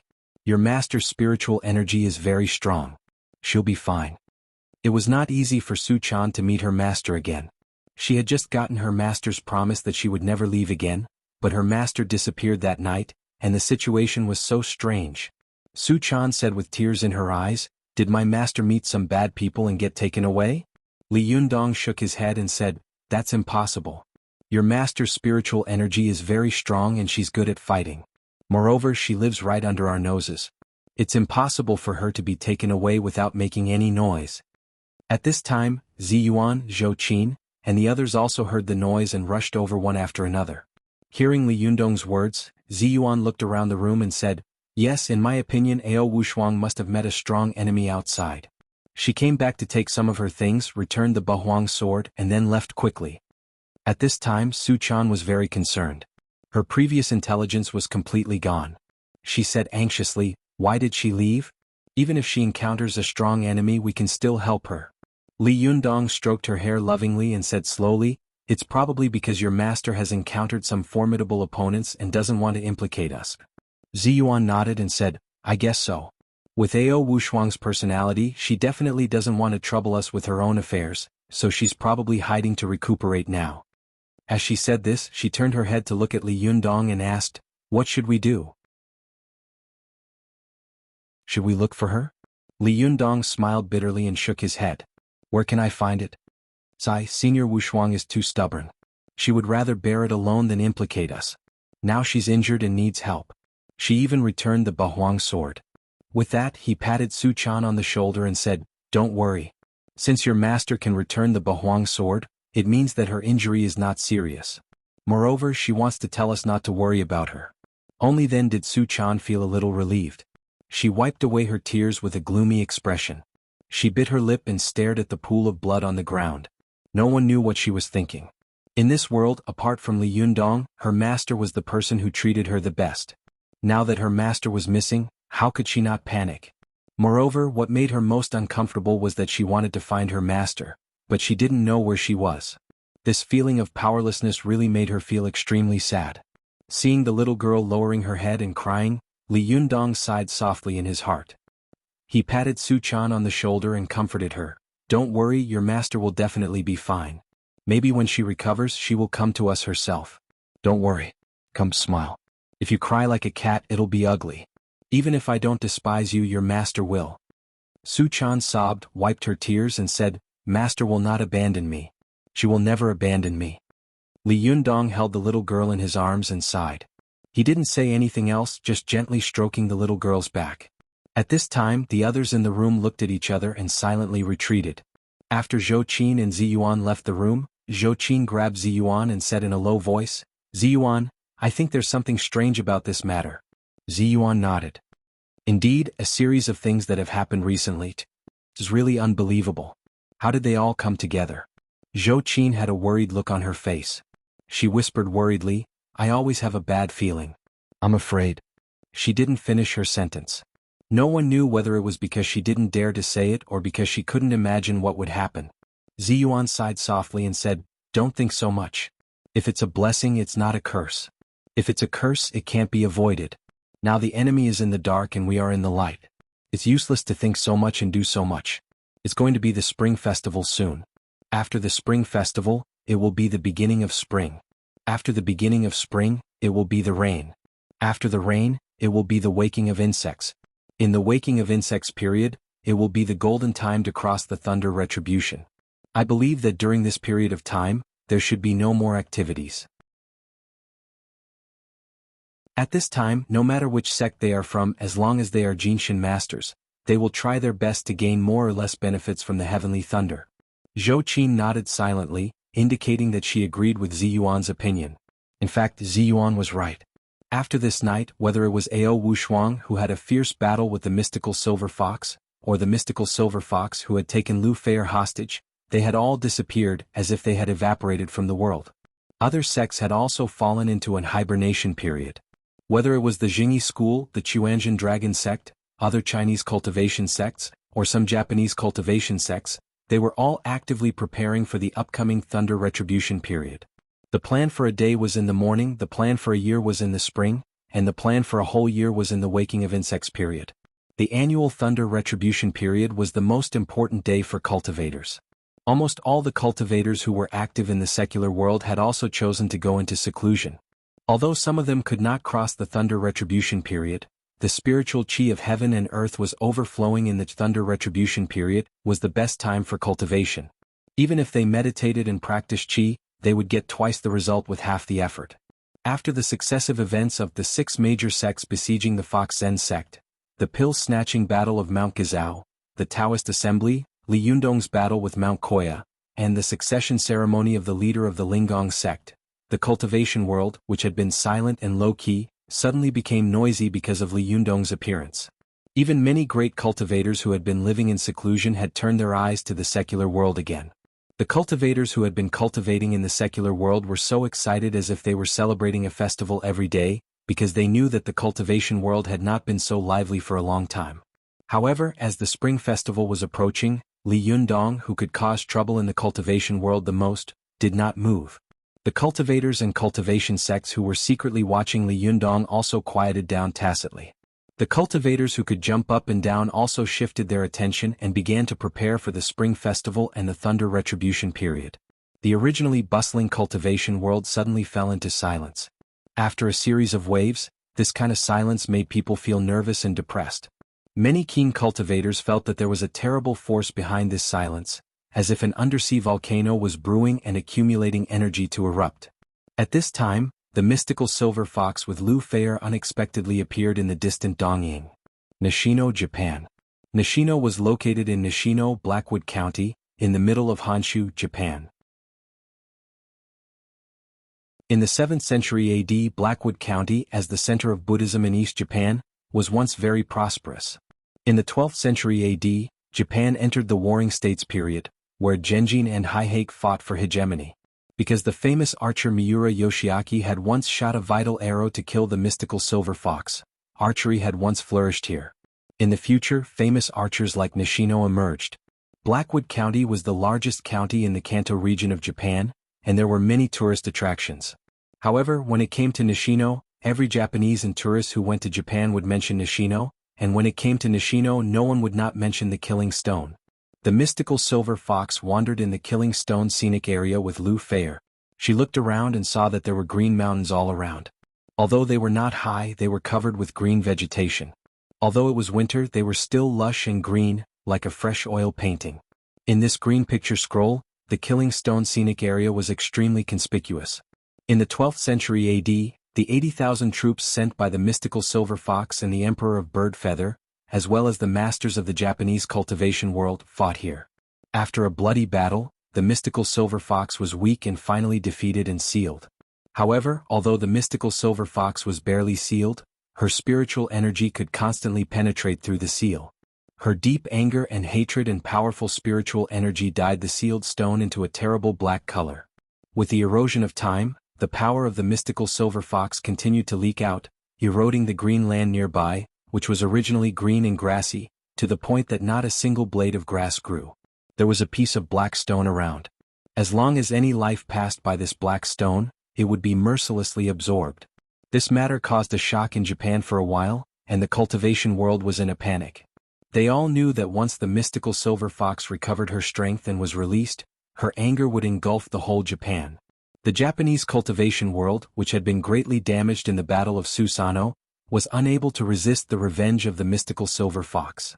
Japan was very likely to disappear from the world. It was also because of this that the famous Japanese monk Yuan Wang volunteered to come to Susano.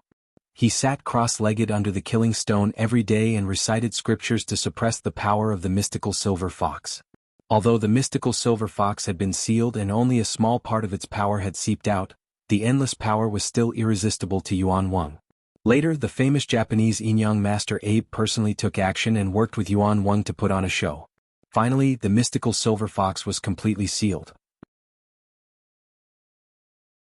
In order to prevent some people with bad intentions from using the sealed mystical silver fox to do something, and at the same time to calm the hearts of the ordinary people of Japan, the Japanese cultivation world announced that the mystical silver fox was dead and the Killing Stone was no longer a threat.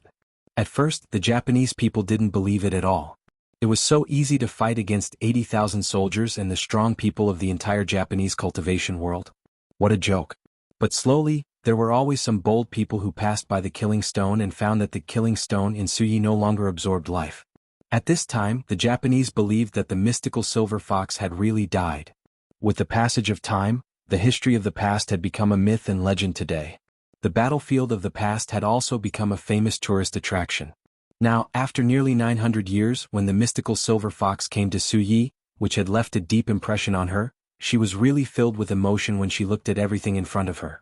The mystical silver fox looked around and saw that there was a stone field in the Killing Stone scenic spot.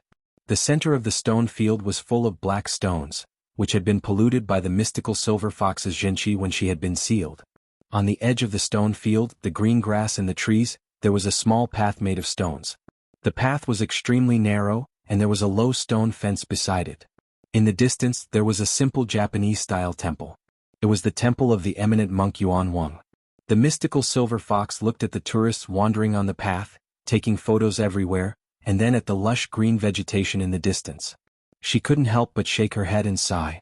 After nearly 900 years, this place had changed so much that she couldn't recognize it. Originally, there was not so much green vegetation here. It was just a barren mountain range, but at this time, it seemed to have become a green sea. She didn't know if it was because of a fierce battle in the past that countless Japanese warriors fell here. Their corpses and blood moistened the land and provided rich nutrition for the vegetation. In the end, this place became like this. After getting along with the mystical silver fox these days, Lu Fair saw that she didn't mean to kill her. She was often in a daze alone, as if she was recalling the glorious days of the past, or as if she was in a daze in the face of this strange world. Apart from that, there was nothing fierce about her. Although she didn't speak much and was arrogant, she could still get along with her. Seeing the mystical silver fox standing quietly in the Killing Stone scenic spot, her eyes full of vicissitudes, she couldn't help but ask, "Chow. Well, mystical silver fox, why are we here?" Only then did the mystical silver fox come to her senses. She glanced at Lu Fair, and a meaningful smile appeared on the corner of her mouth. She said softly, "Haven't you heard of a saying? The most dangerous place is also the safest place." After saying that, she chuckled and sighed with emotion, "Don't ask so much. Come with me." After that, he walked toward the Stone of Slaughter scenic area. Lu Fair was stunned and had to follow him step by step. He hadn't spoken for a while, so he nagged. "Thank you for your concern. My father-in-law was fine a while ago, but on the last day of the MRI examination, the result was a brain aneurysm. Although it was not big, it made people a little uneasy to think about it. Although the hospital's cold system was very wicked, his father-in-law was only hospitalized for examination. He didn't have a drip, he didn't take drugs, and he didn't have an operation.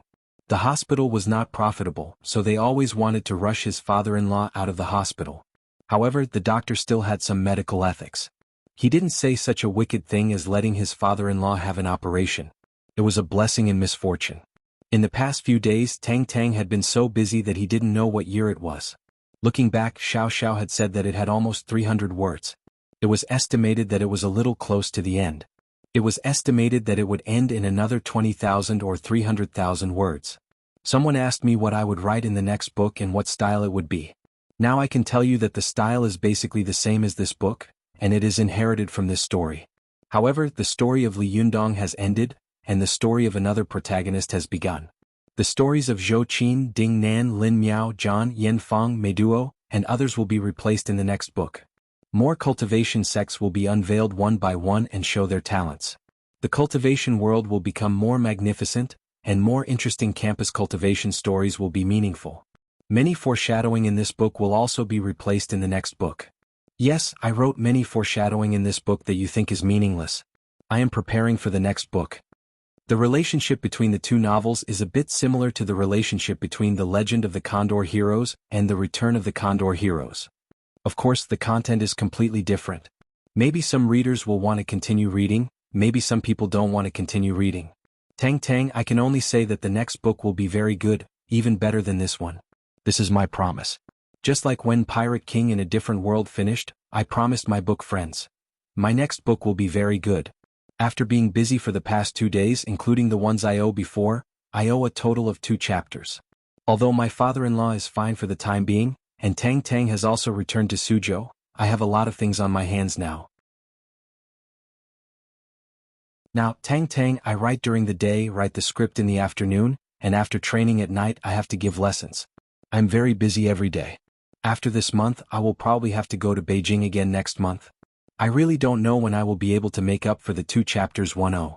I really don't know when I will be able to make up for the 2 chapters 1-0.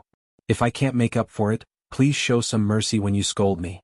Don't involve my family. Tang Tang, I will cup my hands and thank you. In addition, I wish all of you good health. If there is anything, don't be sick.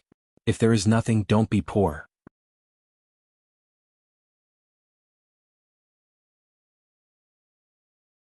Chapter 8:18.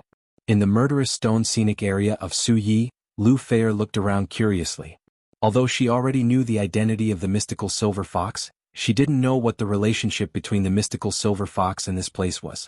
She didn't know why the mystical silver fox looked at all this in front of her with such vicissitudes in her eyes, as if she had been here hundreds of years ago.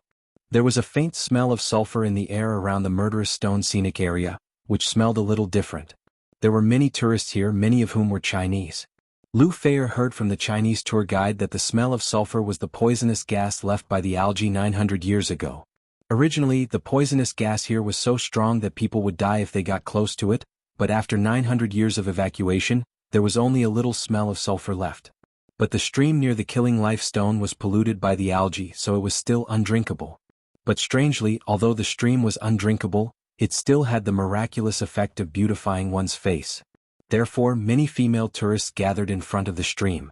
Some held the water in their hands and used it to wash their faces. Some simply emptied the mineral water they carried with them and put the empty bottle into the stream. After filling it with water, they beamed with satisfaction and left. Lu Fair was a rare beauty, but the more beautiful a woman was, the more she loved to be beautiful. Lu Fair saw that many female tourists were washing their faces with water by the stream. She couldn't help squatting down curiously and bending down to hold the water. However, Lu Fair was too beautiful. As soon as she squatted down, the female tourists nearby unconsciously made way for her. They didn't want to stand with her and become her foil. Lu Fair had been with the mystical silver fox for the past few days, so she didn't have the time or condition to do any maintenance, let alone anything like a spa or skin care.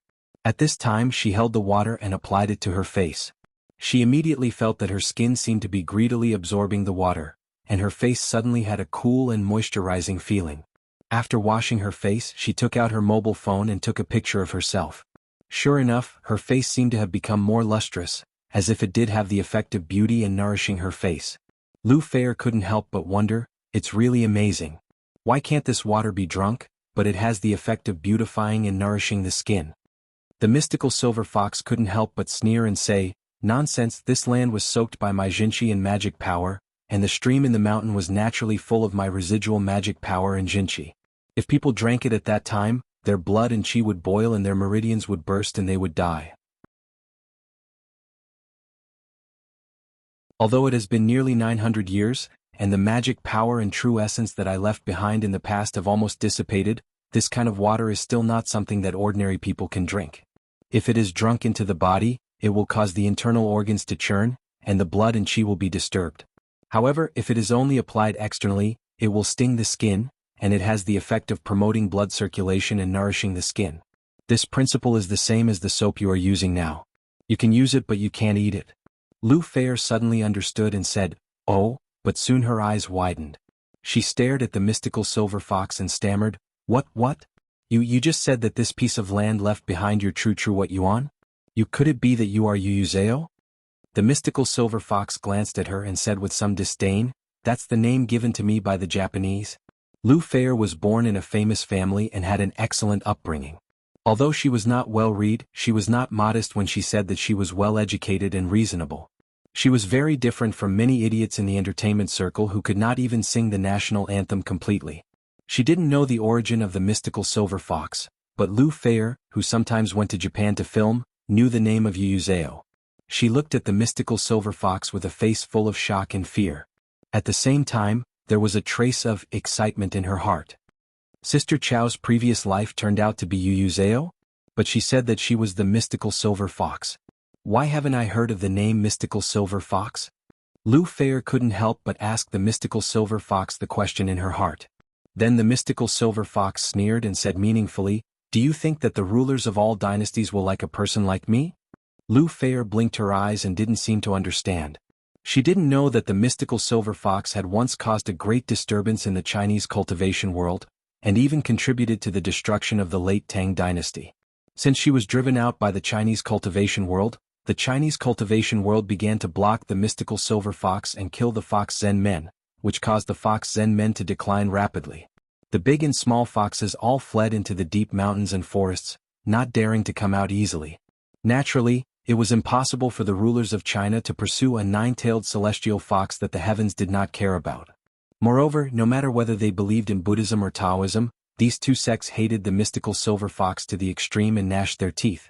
Therefore, in order to get the support of these cultivators, the first thing the emperors had to do was to block any books and oral stories about the mystical silver fox. Slowly, the illustrious reputation of the mystical silver fox was buried in the world of history. However, her name shone in another form in another border country. Of course, the mystical silver fox would not show off the past superficially, so she kept her mouth shut about the past. Lu Fair had to think hard about it and did not dare to ask more questions. After a while, the mystical silver fox continued to walk toward the Stone of Slaughter scenic area, and Lu Fair followed closely behind. The two of them walked along the stone road and finally came to the place where the stone of slaughter was located. Lu Fei looked around and saw that there were black stones everywhere in this stone field. In this stone field there were many big and small stone monks. Some of these stone monks were bald, and some had white or red hats on their heads. They looked very interesting with red and white. Lu Fei heard from the tour guide that these stone monks were all erected to commemorate the monks who had chanted scriptures to suppress the demon aura in front of them.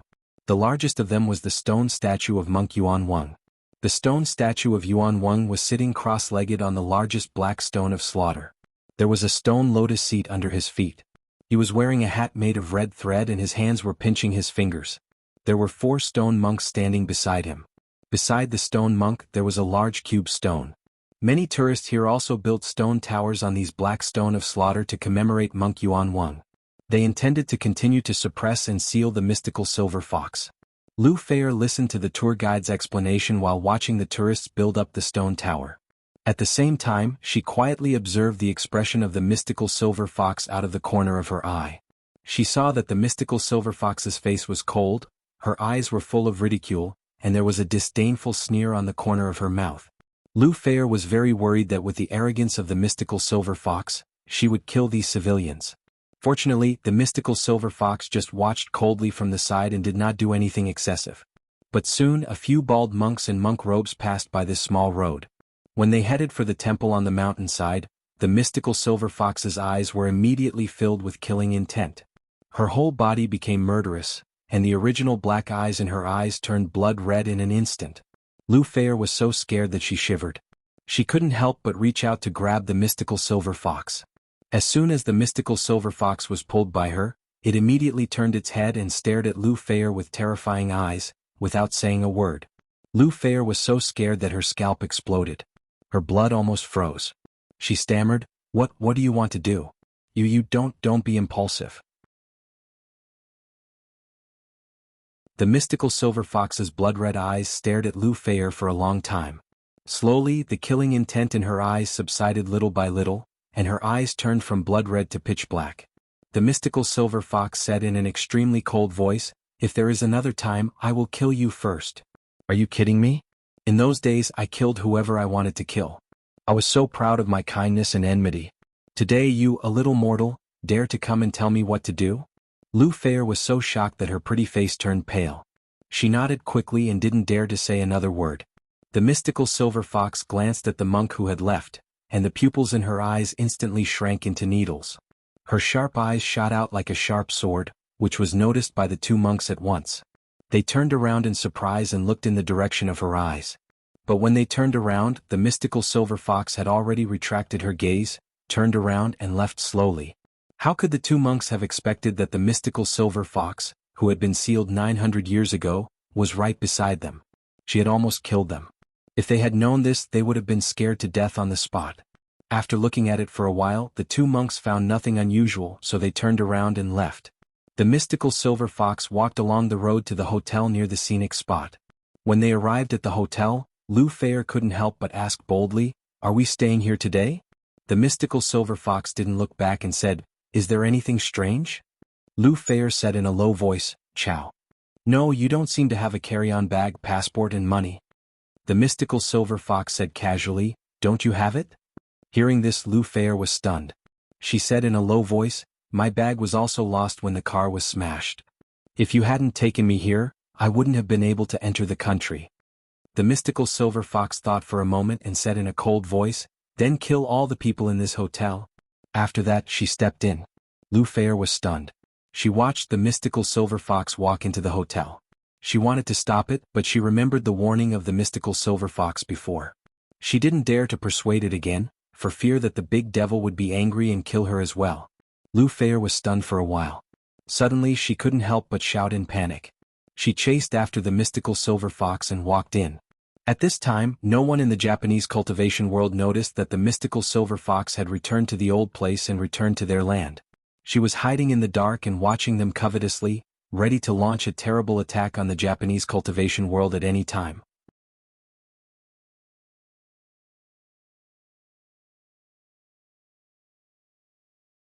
Chapter 8:19. The mystical silver fox did not immediately launch a crazy revenge on the Japanese cultivation world. She patiently lurked and hid in a place that no one would have thought of. At this time, the Japanese cultivation world and the whole country were in a state of peace. Although on the other side of the distant coast, the Chinese cultivation world was welcoming the annual spring festival, the Japanese side was calm. In order to avoid revealing her whereabouts, the mystical silver fox did not kill the owner of the hotel in the end. She just deceived them with a simple illusion, but she swaggered in with Lu Feier. A few days later, the spring festival was approaching quickly. Lu Feier sat under the eaves of the Japanese house in boredom all day, looking at the direction of her hometown in a daze. She didn't know if she could go back alive, nor did she know if she could see her family again. But at least there was no hope for this year's spring festival. The mystical silver fox also restrained her aura and knelt on the tatami like an ordinary person. She looked at the people outside the corridor with flickering eyes, as if she was thinking about something. She was a famous cultivator in the Tang dynasty. Her words and deeds still carried the customs of the Tang dynasty. For example, kneeling on the ground like this, she did it very skillfully and naturally. The culture and etiquette of the Japanese were almost completely copied from the Tang dynasty. Even the Japanese themselves admitted that without the Tang dynasty, there would be no Japanese culture and etiquette. Therefore, the natural behavior of the mystical silver fox made her look no different from the authentic Japanese. Especially after taking a bath, she wore a kimono. She was really beautiful. On the contrary, Lu Feier was not used to it. She just sat on her side, one hand on the ground, and the other hand playing with a blade of grass in boredom. After a while, the mystical silver fox looked around coldly for a while and suddenly asked, "Why are these Japanese so leisurely?" Lu Feier was stunned and asked curiously, "What?" The mystical silver fox pointed to some Japanese people who were bending down to clean. "Why aren't they busy preparing for the new year? Isn't it going to be the new year? Or are they ready?" Lu Feier laughed and said, "The Japanese don't celebrate the spring festival." The mystical silver fox's eyes narrowed and she asked in surprise, "Why?" She had lived in Japan for a long time and knew a lot of Japanese customs. At that time, everyone in Japan celebrated the spring festival. At that time, the spring festival was the most important festival in Japan. When the spring festival came, the whole country was jubilant, and the emperor would also celebrate with the people. Even the poorest people would try their best to change into a new set of clothes, eat a steaming meal of rice balls, and then go to the nearest temple or shrine to worship, praying that the next year would be more prosperous. Lu Feier looked at the mystical silver fox with a strange expression and said timidly, "You mage. Well, you have been sealed for too long. I don't know what has happened in the past 900 years. In the past, the Japanese did celebrate the spring festival, but after the Meiji Restoration, Japan announced that it would leave Asia and enter Europe, so it no longer celebrated the spring festival and changed it to New Year's Day." The mystical silver fox narrowed her eyes and couldn't help laughing coldly. Even in the era when she was sealed, the reign of the Emperor Nyoyu corresponded to the period of Emperor Huizong and Emperor Qinzong of Song. At that time, the northern Song dynasty died out and the southern Song dynasty was established. Although the Song dynasty was surrounded by Liao, Jin and Xixia at that time, it was besieged on all sides. The military was low and the politics were rotten, but the incomparably powerful Han civilization still radiated throughout Southeast Asia. Almost all countries in Southeast Asia respected the Chinese civilization. Even the Liao state, Xixia state and later the Jin state, and even the Yuan dynasty which finally unified China, were all assimilated by the Chinese civilization without exception. Although the Song dynasty in this period was a little weak in military and politics, the mystical silver fox was still able to be fanatically pursued by the daimyo of all countries in Japan when she was in a foreign country. Her mentality was still that of a superior in the Tang and Song dynasties. She couldn't understand why such a little brother, who used to learn everything from China, would turn his back on her one day.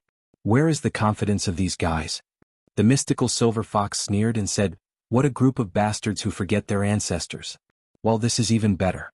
I have more reasons to deal with them." Lu Feier heard the murderous intent in her words, and couldn't help but raise her eyebrows. She was afraid that the mystical silver fox would get angry and expand the situation, so she quickly said, "There are many reasons for this. You." Unexpectedly, the mystical silver fox didn't have the patience to listen to her explanation at all. She just asked coldly, "In addition to these Dongying people, which other countries are not celebrating the spring festival now?" Lu Feier was shocked when she heard this. She thought to herself, "Oh my God, Do you think you are the Emperor of Jade Emperor? Do you want to care about these things? Times are different now. But she still whispered honestly, there are also North Korea, South Korea, Vietnam, Thailand, Singapore, Indonesia, Malaysia and other countries. The mystical silver fox heard a muffled snort, and the anger on her face eased a lot. She snorted and said, I see. I will let these Japanese remember a lot of things.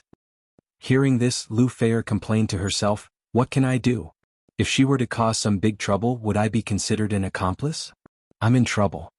Just as the mystical silver fox was sharpening her knife and Lu Feier was complaining, a few days later, in the distant Tianan city, Li Yundong and the others finally spent the New Year's Eve together at home, ushering in the first day of the Lunar New Year. On the first day of the new year, many shops did not open and chose to close the market for 3 days.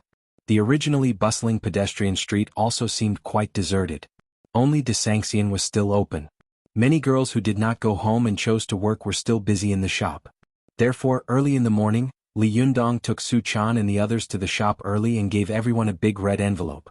Although Feng Na and Cheng Cheng had spent the New Year's Eve with their own families, they knew that Li Yundong would come to the store early in the morning to pay his New Year's greetings to the employees.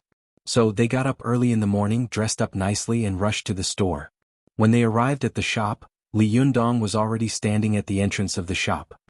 He was wearing a bright red tang suit. Although he looked young, he had an extraordinary temperament. When he saw Feng Na coming, Li Yundong was the first to smile.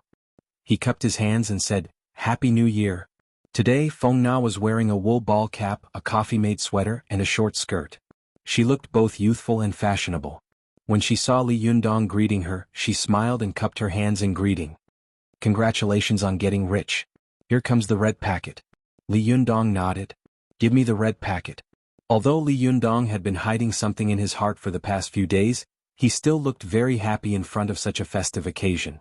He laughed and took out a red envelope like a magic trick. He handed it to Feng Na and said, The red envelope is here. Feng Na guessed that Li Yundong would make a big profit today. She pursed her lips and smiled. There really is a red envelope? Cheng Cheng, who was following behind her, looked curiously at Li Yundong and couldn't help but ask, is there a red envelope for me? Li Yundong smiled and took out another red envelope. Everyone who sees it gets a share. Before Feng Na could take the red envelope, Cheng Cheng grabbed it unceremoniously and said with a smile, Well, it's good that there's a share for me. After taking it, Cheng Cheng squeezed her hand and felt that the red envelope was very light and thin. She rolled her eyes and said angrily, Hey big boss, the red envelope is so thin and light. Aren't you a little stingy? Feng Na immediately glared at her and said, What nonsense are you talking about? Li Yundong knew that this big beauty liked to joke around and was straightforward, so he waved his hand without a care and said with a smile, Open it and take a look. The chairman said, Well, if you don't investigate, you don't have the right to speak. Don't take it for granted. Ching Ching giggled. She opened the red envelope and took a look inside, only to see that there was only one piece of paper inside. It was a check. She took it out and looked at it. Her eyes suddenly widened and she cried out involuntarily, No way. So much. Feng Na, who was standing to one side, was shocked. She looked at the check in Ching Cheng's hand and was immediately shocked by the number on it. Are you kidding me? Last month I was still a college student who didn't earn a penny, and this month I can immediately get 50,000 yuan? Even in my dreams, it's not as good as this. Ching Ching stared at the check in her hand, dumbfounded. She knew that Li Yundong was a generous person, and that he would definitely be generous. That was why she had made such a joke with him, but she hadn't expected him to be so generous. She had only worked for the three immortals for less than a month. That's all? Cheng Cheng's eyes widened and she turned to look at Feng Na.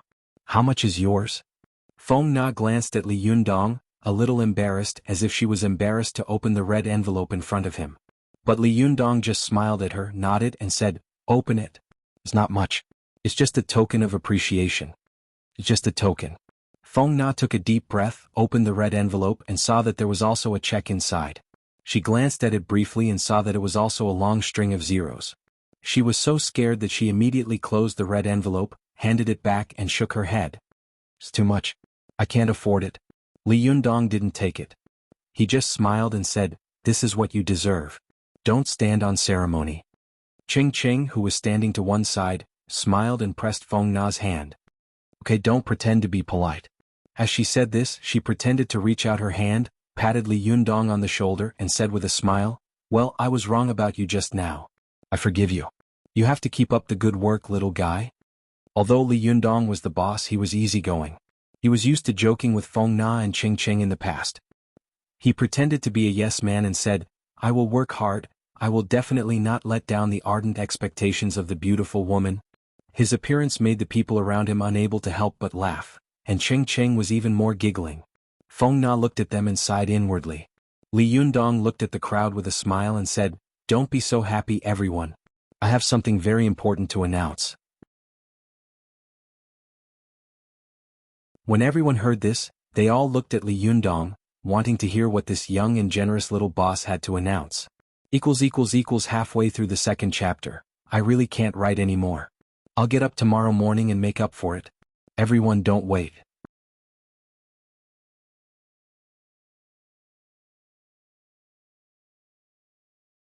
Chapter 820.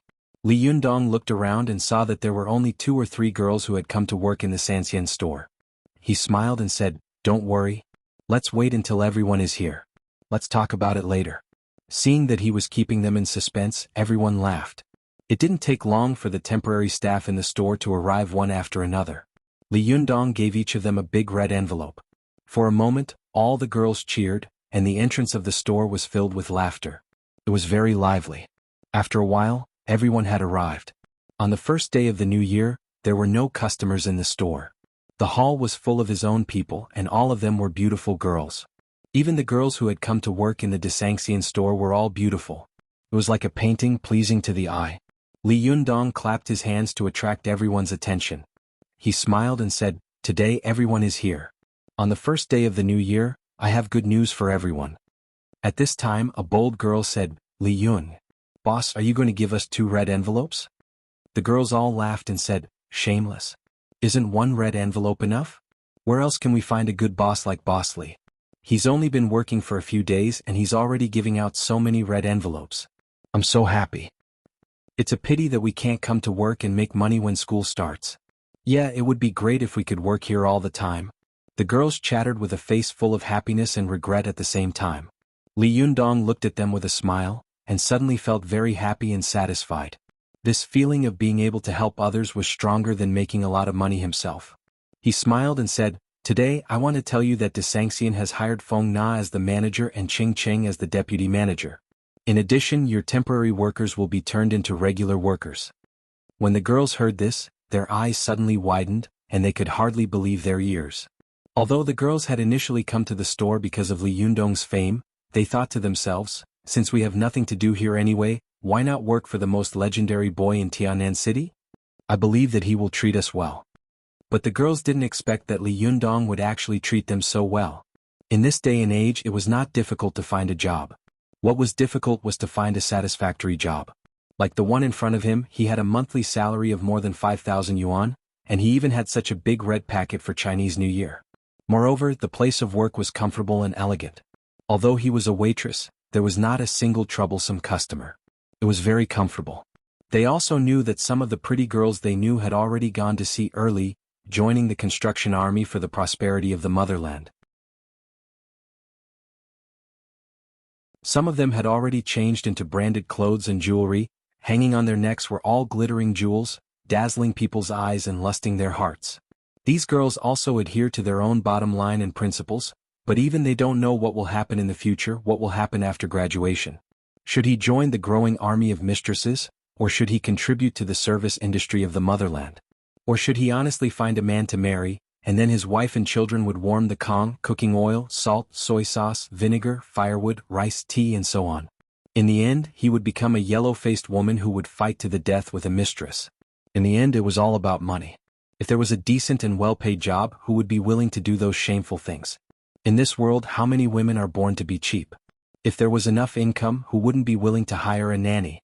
What about cooking all day and getting their face covered in oil, and in the end being disliked by their own man? If they could be financially independent and live a rich life, who would be willing to be a third party, and in the end shamelessly fight to the death with a big boss on the street? Nowadays the girls were more mature than the other and more sensible than the other. Because they understood this, they cherished this job very much and worked very hard. Especially under the management of Feng Na and Ching Ching, the business of Desanxian gradually got on the right track. Unlike before when Su Chan took the little foxes, there were no rules, just like a group of grassroots teams. They were beautiful, but when they were asked to serve people, it was really unprofessional. They did whatever they wanted and they didn't look like a regular army at all. At present, Feng Na and Ching Ching had specified detailed and strict rules, and the girls were very obedient. They were all dressed in white cheongsams with hairpin flowers, and the slits on both sides of the big skirt reached the waist. With every step they took, the big white skirt was revealed, which was very attractive. The girls took a lot of money and were willing to work. When they saw people, they showed their 8 teeth. Their sweet and sincere smiles dazzled people's eyes and warmed their hearts. It made the guests feel that even if the tea here was not delicious, they were willing to come here and enjoy the atmosphere here. It could be said that these people had officially put Desanxian on the right track, and had no longer relied on some gimmicks to operate. Whether it was gimmicks or flowers, they could only operate for a while, but the regular system and regular personnel were the way to operate for a long time. What kind of person was Li Yundong? Naturally, he saw the change in Desanxian at a glance, so he did not hesitate to announce this decision. When the girls heard Li Yundong's words, they immediately set up a temple for Li Yundong and burned incense and worshipped Buddha every day.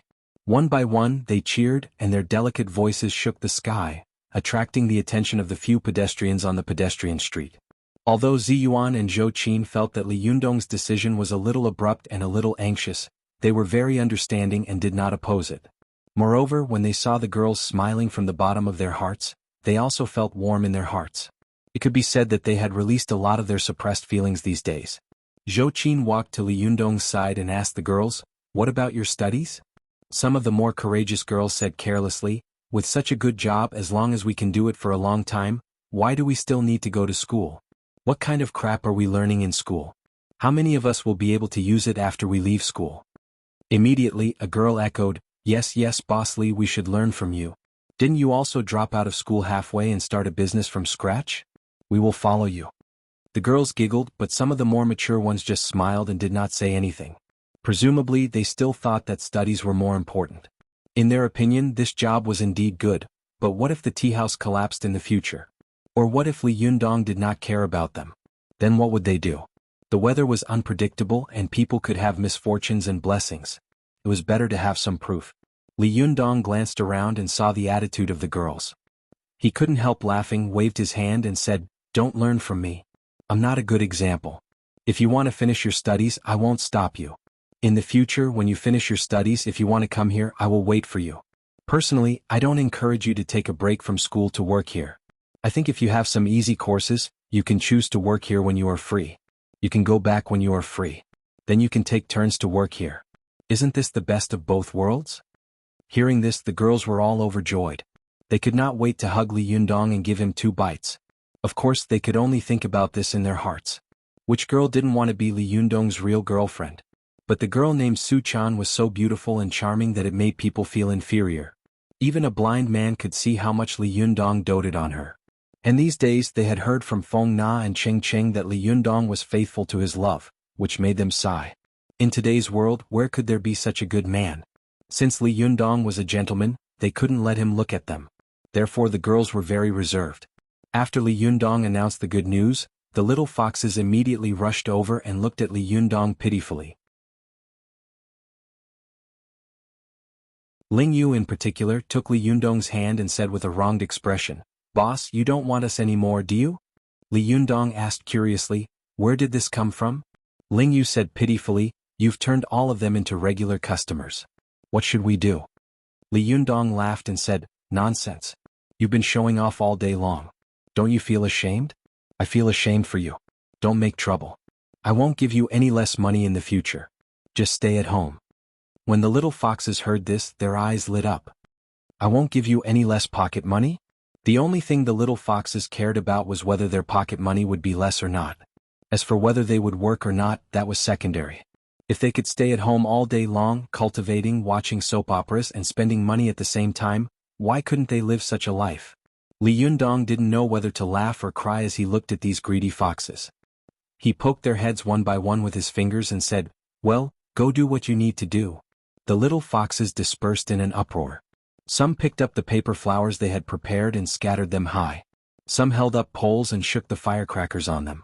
Some lit incense sticks and covered their ears with their hands while lighting the firecrackers hanging high on the poles. It was a bustling and lively scene. Li Yundong turned his head and saw Su Chan looking at them enviously. Her eyes flashed. Li Yundong gently pushed her and whispered, "If you want to play, go and play." Su Chan looked back at Li Yundong and said tentatively, "Can I?" Li Yundong nodded with a smile.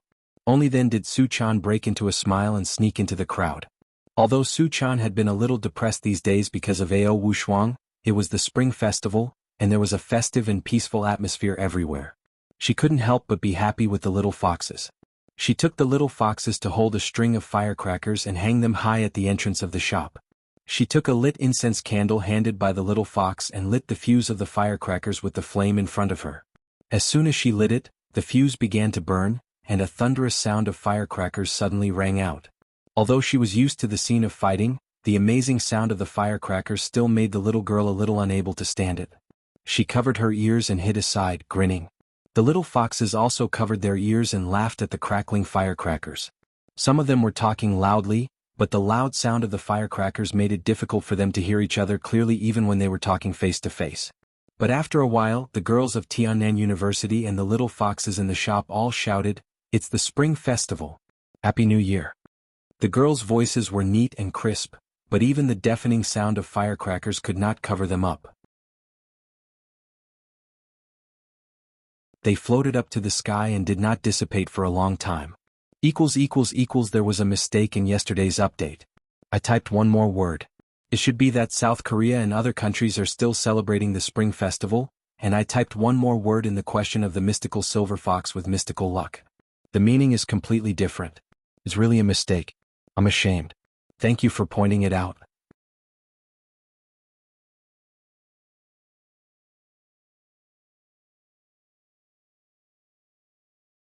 Chapter 821. A group of girls were having a good time at the entrance of the Desangxian Gate. This street had almost become their territory. On weekdays this street was full of tourists. Even after 9 o'clock in the evening, there was still a sea of people, jostling each other's shoulders. How could it be as empty as it was today where horses could run? These days, the little foxes had been cooped up at home for a long time. After coming out they were like prisoners laughing wildly. They were all teenage girls and this time they were having fun. The street was really full of them, especially some little girls who were holding firecrackers and setting them off, laughing so hard that their noses and eyes disappeared. Li Yundong and the others didn't know what they were so happy about, but they were all having fun. In particular, the little foxes were having a lot of fun. Some of them simply played some tricks such as turning into some small objects or playing some camouflage. The girls of Tiannan University stared at them with their eyes wide open, thinking that they were all female versions of Lu Qian. The little foxes were having a good time, but Su Chan still couldn't play. She looked at the little foxes playing. Although there was a smile on her face, there was still some depression between her brows. She was in a daze when she suddenly felt that someone was standing beside her. Su Chan turned her head and saw that Li Yundong was looking at her with a smile. "Are you still thinking about your master?" Su Chan shook her head with a sweet smile and said, "No, I'm wondering if anyone will come to pay us a New Year's visit today." Li Yundong couldn't help laughing. "Don't think about it. We have so many enemies now. It's good enough that they don't come to make trouble for us." Su Chan pouted. She put her arm around Li Yundong and said with a sigh, "Yundong, do you think I'm too greedy?" Li Yundong smiled and said, "What's wrong?" Su Chan raised her head, looked at him and said, "In the past, when we were at our poorest, I thought that it would be good to have a place to live. But then the house we lived in got bigger and better, and I thought if we could only earn a little more money for ourselves. Now that we have started to make money, I hope that more and more people will come to congratulate us, praise us, and especially I hope that they will all recognize you as an indomitable hero. That would be great. Tell me, am I being too greedy?" Li Yundong laughed. "Who cares what others think? As long as you're happy now, isn't that good?"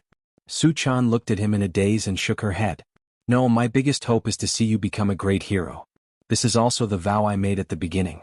Now, I think you are already one, but I don't know what other people think." Li Yundong pinched the tip of the little girl's nose affectionately. "If you think I am, then I am. Who cares what others do?" Su Chan shook her head. "It's not that simple." How many people in this world can ignore what other people think? The little girl had been thinking a lot these days. She had become more and more aware that the Fox Zen sect was a heavy burden to Li Yundong. Li Yundong could have become a great hero in the Chinese cultivation world, but because of the Fox Zen sect, his reputation had been more or less affected. Many cultivators of all sects were unwilling to admit that the person in charge of the Fox Zen sect was a great hero. This thought had been entangled in the little girl's heart for a long time, and it made her more and more unhappy. The little girl pouted, lowered her head, and muttered with flagging interest, "It's all our fault. Otherwise, why didn't anyone come to visit us during the new year?" Li Yundong looked at her and for some reason, his heart ached a little. He smiled, winked at Su Chan and said, "Don't be sad. Watch me perform a magic trick, and in a while, a lot of people will come to pay their New Year's greetings. Do you believe me?" Su Chan knew that Li Yundong was spoiling her, and she couldn't help but feel warm in her heart. The little girl lowered her head, and there was a faint smile on the corner of her mouth. She shook her head gently and said, "I don't believe it." Li Yundong chuckled and took out a purple three-legged cauldron from his arms. He said in a loud voice, "Boys, come here." When the little foxes heard Li Yundong's call, they all shouted and ran toward him. When Ziyuan and Zhou Qin saw him with his hands on his hips and his arms raised, these little demons immediately gathered together. This situation was really like a scene from the Journey to the West. Ziyuan couldn't help but tease him. "Are you the Golden Horn King or the Silver Horn King?" Li Yundong laughed and raised the tripod in his hand. "I'm the three-legged king." Zhou Qin didn't know what to think of, but her expression was a little strange. She couldn't help glancing at Li Yundong's lower body. The three-legged king? Li Yundong saw that her expression was strange, and the corners of her mouth seemed to be holding back a smile. Especially when he saw that her eyes kept sweeping over his lower body, he glared at her and said, "What are you thinking about? It's the new year. Can you stop thinking about it?" Zhou Qin quickly turned her face away. When she turned her face again, her face was already serious. Li Yundong turned his head to Feng Na and said, "Bring the best tea in our shop." Feng Na saw that Li Yundong was holding a three-legged purple copper cauldron in his hand. The copper cauldron was beautifully carved from top to bottom, like an antique. At first glance, she could tell that it was not an ordinary item. Although she didn't know what Li Yundong was going to do, she quickly turned into the back room, took out a beautiful ceramic jar, and took out a small bag of tea from it. She smiled and said, "This is the new Mount Huangshan. Although it's not as good as the one in Ziyuan's collection, it's still top grade. It costs more than 1,000 taels." Li Yundong smiled and took the tea in her hand. He poured all the tea into the tripod and then asked her to fetch water. After a while, Feng Na brought clean water and handed it to Li Yundong. Li Yundong casually poured the cold water into the tripod. At this time, Feng Na, Ching Cheng and the girls working in the shop all looked at Li Yundong curiously, not knowing what he was going to do.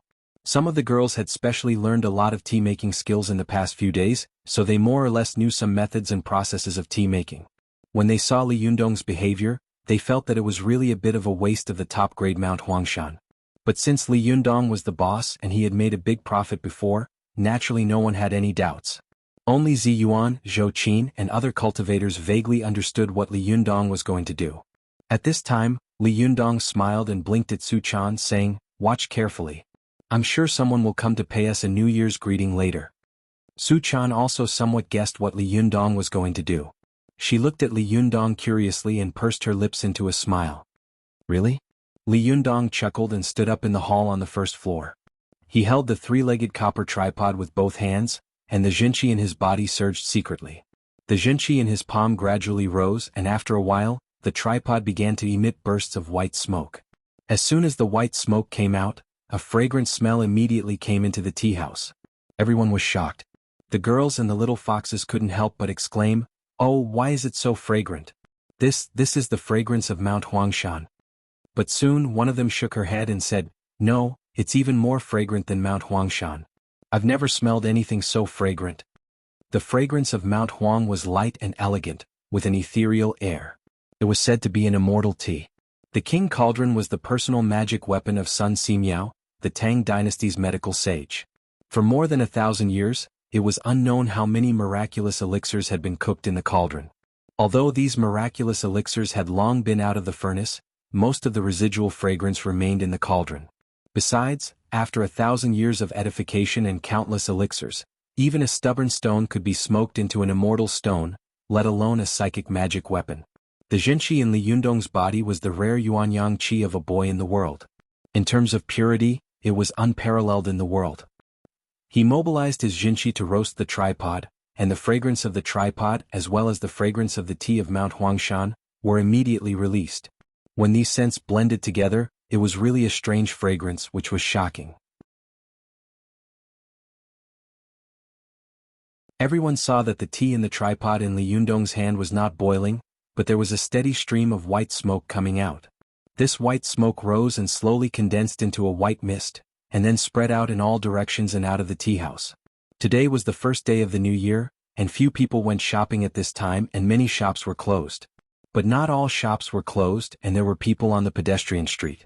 When the customers in these shops smelled the fragrance, they were shocked. Their nostrils twitched and they exclaimed, "It's so fragrant, so fragrant. Where does this fragrance come from? Why is it so fragrant?" This smell was not only fragrant, but after smelling it they felt refreshed, their limbs were light, and their internal organs seemed to be much more comfortable, just like the qi of an immortal. Some people immediately followed the fragrance. After a while, all the tourists on the pedestrian street were alarmed by the fragrance and came to the Desanxian with curiosity and shock. At first, these people were only in twos and threes, but gradually more and more people gathered together like a flood. Even some shop owners and shop assistants were tempted by the fragrance. They closed their shops one after another and followed the crowd curiously. This group of people followed the fragrance to the Desanxian. When they fixed their eyes on it, they saw that the antique tea house with flying eaves and arches was shrouded in a cloud of white mist, as if it was a fairyland on earth. At this time, coupled with the strange fragrance, which was intoxicating, they were all shocked. Some people who had never been here could not help but exclaim, "There is such a place on the pedestrian street? What kind of place is this?" Some people who knew immediately became curious. "Hey, you don't know, right? This is the most popular tea house in Tianan City now. It's called the Desanxian. The tea inside is fragrant and good, and the tea attendants are beautiful and docile." Tut tut. Those who had not seen the tea attendants in the Desanxian did not think much of these beautiful tea attendants for a while. They only felt the fragrance coming from the tea house, and they all thought at the same time, "After drinking the tea in this tea house, will I become an immortal? Even if I can't become an immortal, it must be good to prolong my life." Immediately some tourists shouted, "This tea house is open today. Let's go and get some tea." The crowd suddenly burst into laughter and rushed to the entrance of the Desanxian. They rushed to the entrance, only to see a handsome man standing at the entrance, holding a three-legged bronze tripod in his hands, looking at them with a smile. This man had an extraordinary bearing. Although he did not say a word, he had a different kind of majesty, so they did not dare to offend him easily. For a moment, the noisy street became quiet. Many people were shocked by Li Yundong's majesty and didn't know what to say for a while, but some people hid in the crowd and said boldly, "Boss, Happy New Year. What's so fragrant? Is it tea? Can you share a cup with us?" With someone taking the lead, everyone immediately followed suit. They all said with a smile, "Yes, Happy New Year. Let's have a cup of tea." Li Yundong couldn't help but laugh. He turned to Su Chan and blinked. "Did you see that? Are there a lot of people coming to pay us a New Year's greeting?"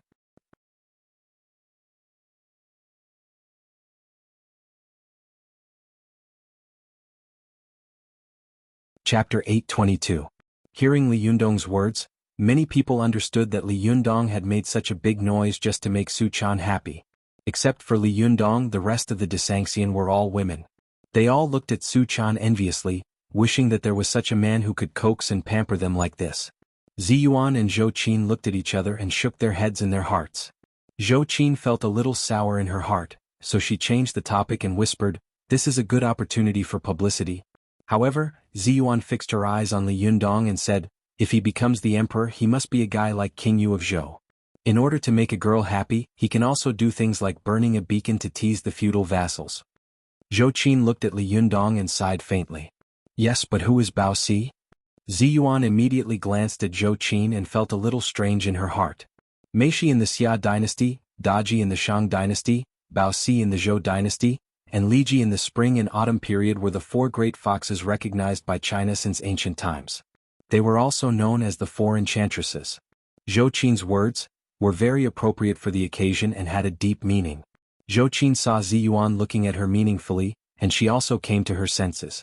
She quickly waved her hand and said, I just said it casually. I don't mean anything else. Don't think too much about it. Ziyuan smiled and didn't say anything. She just thought to herself, I hope Zhou Qin's words don't come true. At this time there was a lot of noise outside the tea house.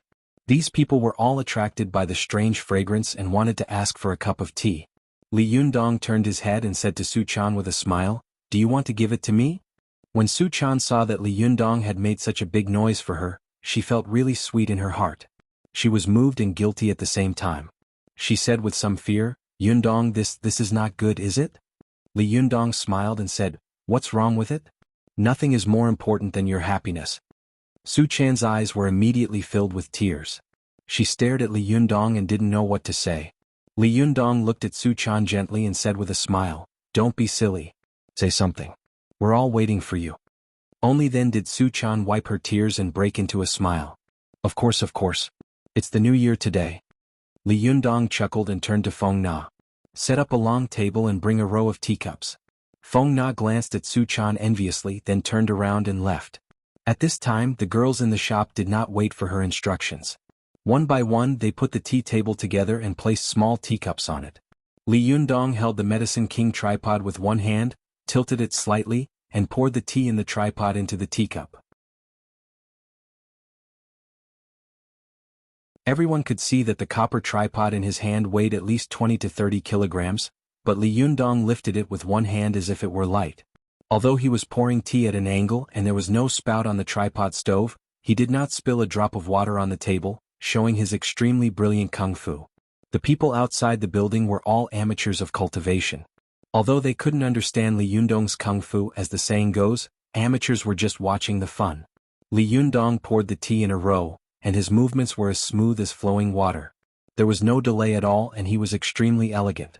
The crowd suddenly cheered and Li Yundong also said with a smile, Come on, everyone has a cup.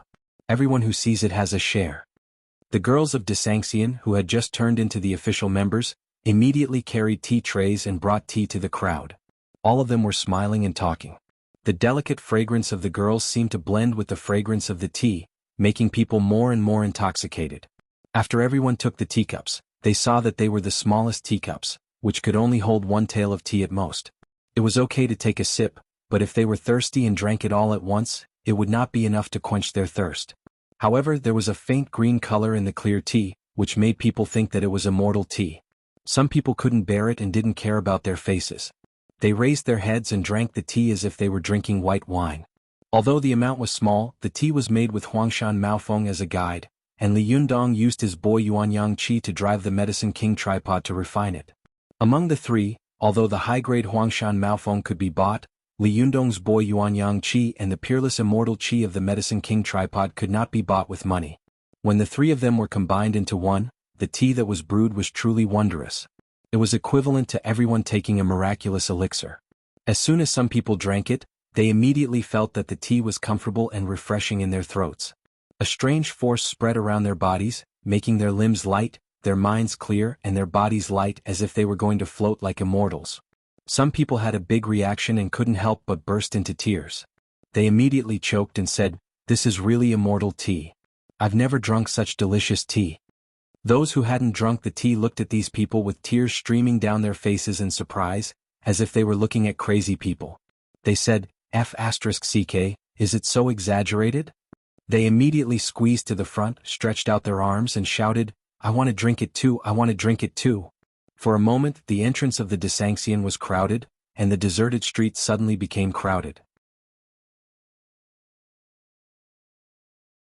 Feng Na saw so many people crowded at the door, all stretching out their arms and shouting. It was really noisy and their arms were like a forest. She was a little stunned. Even when the business of the Desanxian was at its best, there had never been such a scene. She had only seen such a scene in some large supermarkets when there was a discount. A group of people, men and women, old and young, were squeezing in like a suicide squad. But the situation in front of her was even more exaggerated than that of a supermarket. No matter how much discount the supermarket offered, it would still cost money. But right now it was free. Although there were many tea shops these days that invited beautiful tea waitresses to serve passers-by on the road with tea trays, those fragrant tea were good, But how could they have such a magical effect? Just smelling it made them feel refreshed as if they were a few years younger. Although they didn't know the origin of the tripod in Li Jiandong's hand, nor did they know who he was, they only felt that such immortal tea could not be drunk even if they spent money on it. If they didn't take advantage of this opportunity to have a good taste today, wouldn't it be a great loss? After drinking the tea, some of these people opened their mouths and praised him. Even if some people were rebellious in their hearts and wanted to express different feelings from the others, after drinking this cup of tea, their minds immediately became gloomy and their bodies became tipsy. It was as if they had been reborn. Their ears and eyes were sharp and they were in high spirits. Even if they had 100 complaints in their hearts, they were too embarrassed to go against their conscience and say such things. After drinking the tea, the praise spread. Some people even immediately picked up their mobile phones and told their families to come here quickly to taste the rare immortal tea in this world. Some people who hadn't drunk the tea were so anxious that they jumped up and down and raised their arms high, for fear that the tea waitress would miss them. As they jumped, they squeezed to the front, making the group of people at the door like a torrent, wave after wave. Seeing that the group of people at the door refused to leave after drinking the tea, Feng Na looked at Li Jiandong eagerly, hoping that he would give them another cup of tea. More people rushed over after hearing the news, blocking the street tightly. The scene was much more lively than when the Desanxian opened for business. At this time, there was such a big noise on the pedestrian street.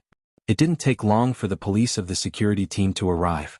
They originally wanted to disperse the crowd, but when they saw Li Yundong in the crowd, someone immediately recognized him. F***CK, isn't that the one in that community? Li Yundong asked. Even Chief Gong is very polite to him.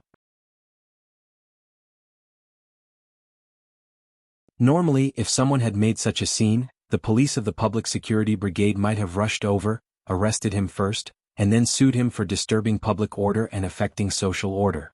They would have fined him thousands of yuan. But they recognized that Li Jiandong was in the scene, so no one dared to move. They had to obediently maintain order outside. Then the reporters of the TV station also came after hearing the news. They wanted to squeeze in, but there was a sea of people here.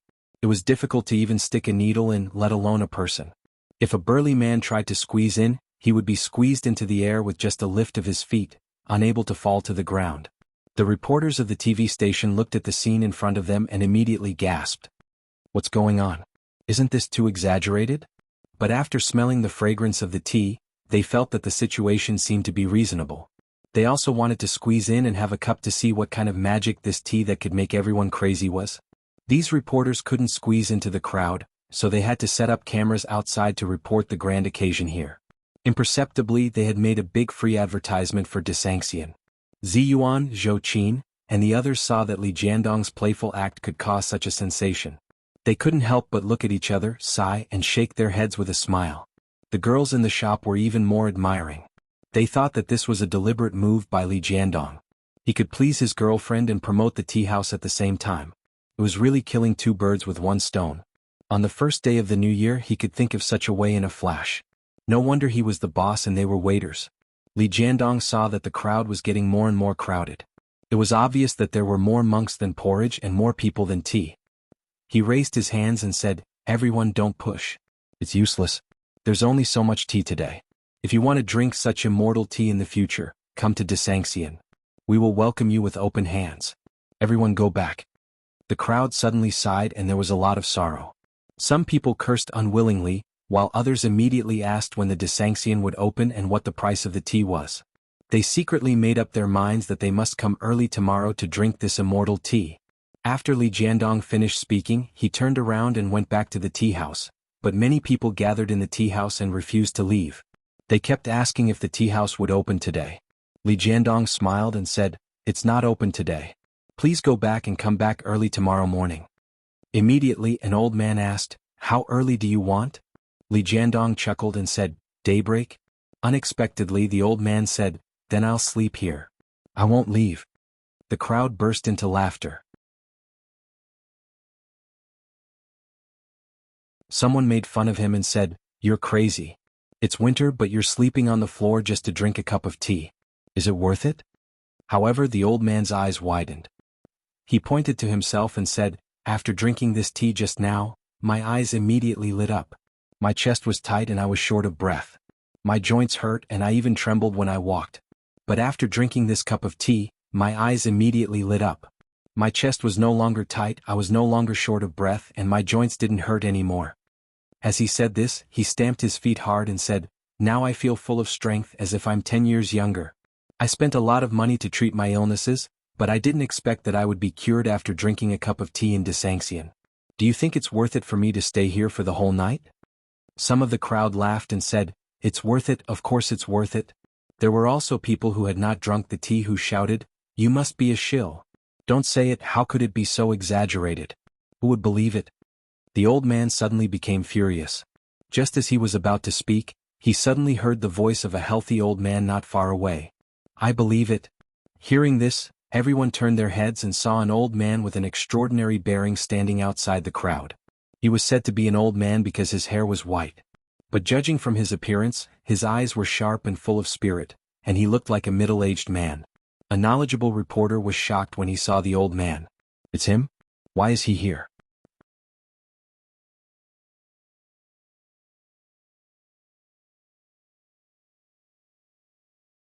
Chapter 823. This old man was none other than the tyrant of Tianan City, Chen Kai. Ever since he had been accepted as a disciple by Li Yundong, his health and mood had improved day by day. Moreover, Li Xiaoxian's health had improved greatly, and Xin Hui had also withstood his test. It seemed that she was a successor who could be entrusted with heavy responsibilities. The pain of losing his son slowly faded away in Chen Wansai's heart, replaced by a strong desire to seek immortality. Especially after Chen Wankai carried out some basic breathing exercises according to Li Yundong's method, he found that his body was indeed getting more and more nourished, his muscles and bones were getting stronger and stronger, and his spirit, qi and spirit had become much more abundant. Sometimes he walked as if he were flying, just like a young man. Chen Wankai had originally wanted to visit Li Yundong's house early in the morning and wish him a happy new year. However, when he arrived early in the morning, Li Yundong was no longer at home, and there was no one in the rooms on either side. Chen Wankai thought for a while and thought that Li Yundong and the others must be at Desanxian. Otherwise, it would be impossible for no one to be there, so he turned around and took Xin Hui, who had come with him, straight to Desanxian. As soon as they arrived at Desanxian, Chen Wankai and Xin Hui saw a dense crowd of people. It was a sea of people which was scary to look at. They were all shocked. It was not until they heard Li Yundong's clear voice coming from the crowd that they knew what had happened. Chen Wankai had been in the business world for many years. With just a glance he saw the benefits of this matter. He thought that Li Yundong had done it on purpose. He secretly admired him in his heart, so he smiled and said to Xin Hui, "Fortunately, my young master was not born a few years earlier." Xin Hui was also in a good mood these days. When she saw her father's rare smile, she asked, "Why did you say that he was not born a few years earlier?" Chen Wankai laughed and said, "If he had been born a few years earlier, there would have been no chance for me to make a name for myself in the business world." Xin Hui smiled. There are different levels of knowledge and different professions. Everyone has their own talents. Chen Wankai glanced at her and suddenly asked, "Do you think there's anything my master can't do?" Xin Hui was speechless when she heard that. She thought about it carefully. Ever since she got to know this guy, it seemed that nothing was difficult for him. During the tea art competition she had set him up, but this guy was still able to break free from the trap, pull a tooth out of a tiger's mouth and take first place. Xin Hui thought about this and couldn't help but sigh. Sigh, people can't be compared with each other.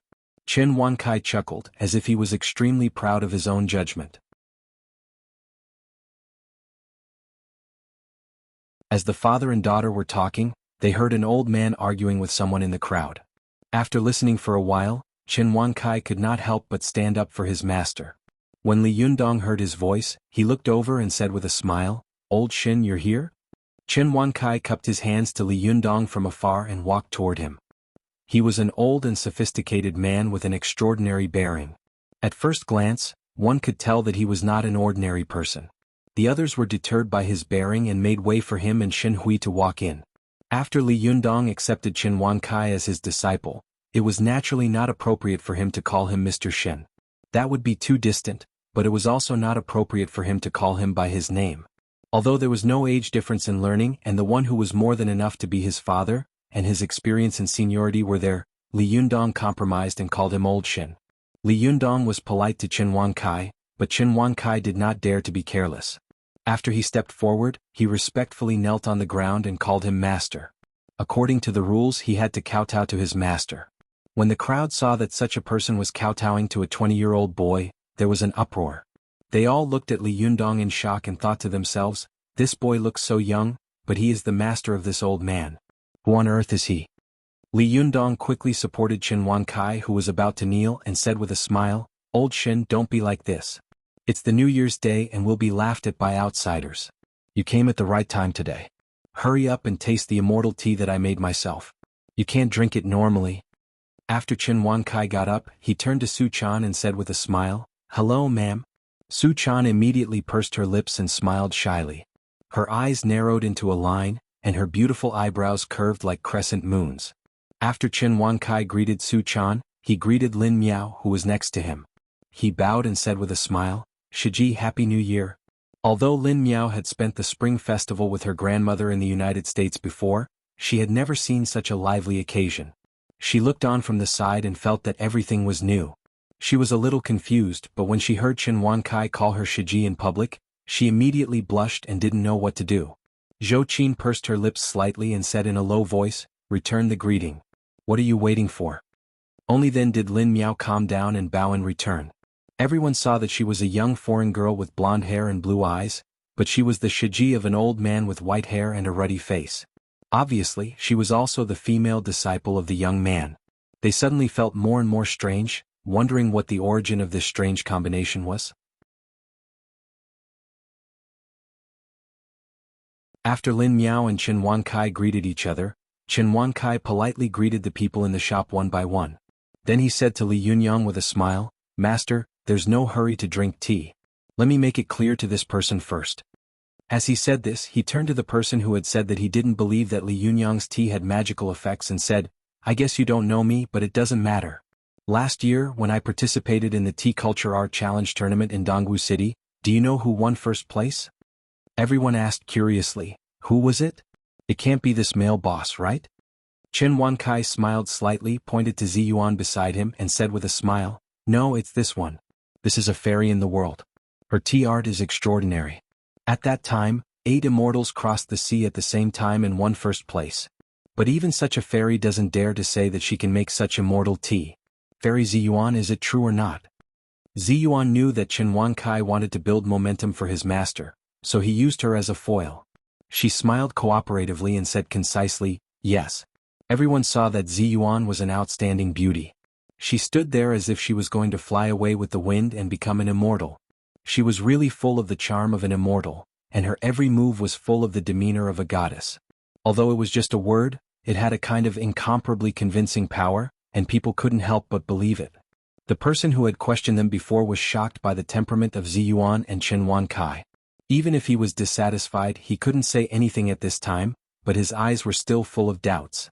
Qin Wankai smiled and said to Ziyuan, Fairy Ziyuan, would you like to show off your skills? Ziyuan smiled gently and glanced at Li Yundong. With Jinren Li here, how dare I show off my slight skill in front of an expert? Qin Wankai then said to Li Yundong, Master, can you show off your skills in front of everyone today and let us broaden our horizons? Li Yundong took a deep look at Qin Wankai, hesitated for a moment, then nodded with a smile and said, Okay. Compared with Ziyuan, his tea art was definitely on the ground and in the sky. They were not on the same level at all, but if it was just to concoct some spectacular and magical scenes, Ziyuan was not as good as him. At this time, Li Yundong placed the Medicine King tripod on the tea table. He pressed one hand on one side of the copper tripod and the other on the Medicine King tripod, silently activating the Jinqi in his body. Everyone saw that the white mist in the Medicine King tripod suddenly changed from an irregular cloud to a tangible shape. Slowly, they recognized that there was a faintly moving dragon in the white mist. This dragon had a nose, eyes, and beard, and if they got close enough they could even see the scales on it. Some people who saw it clearly couldn't help but exclaim, Damn, is it a dragon? No way. At this time, more and more people saw it clearly and exclaimed one after another. The reporters of the TV station also looked at the scene in front of them with their mouths agape and tongue-tied.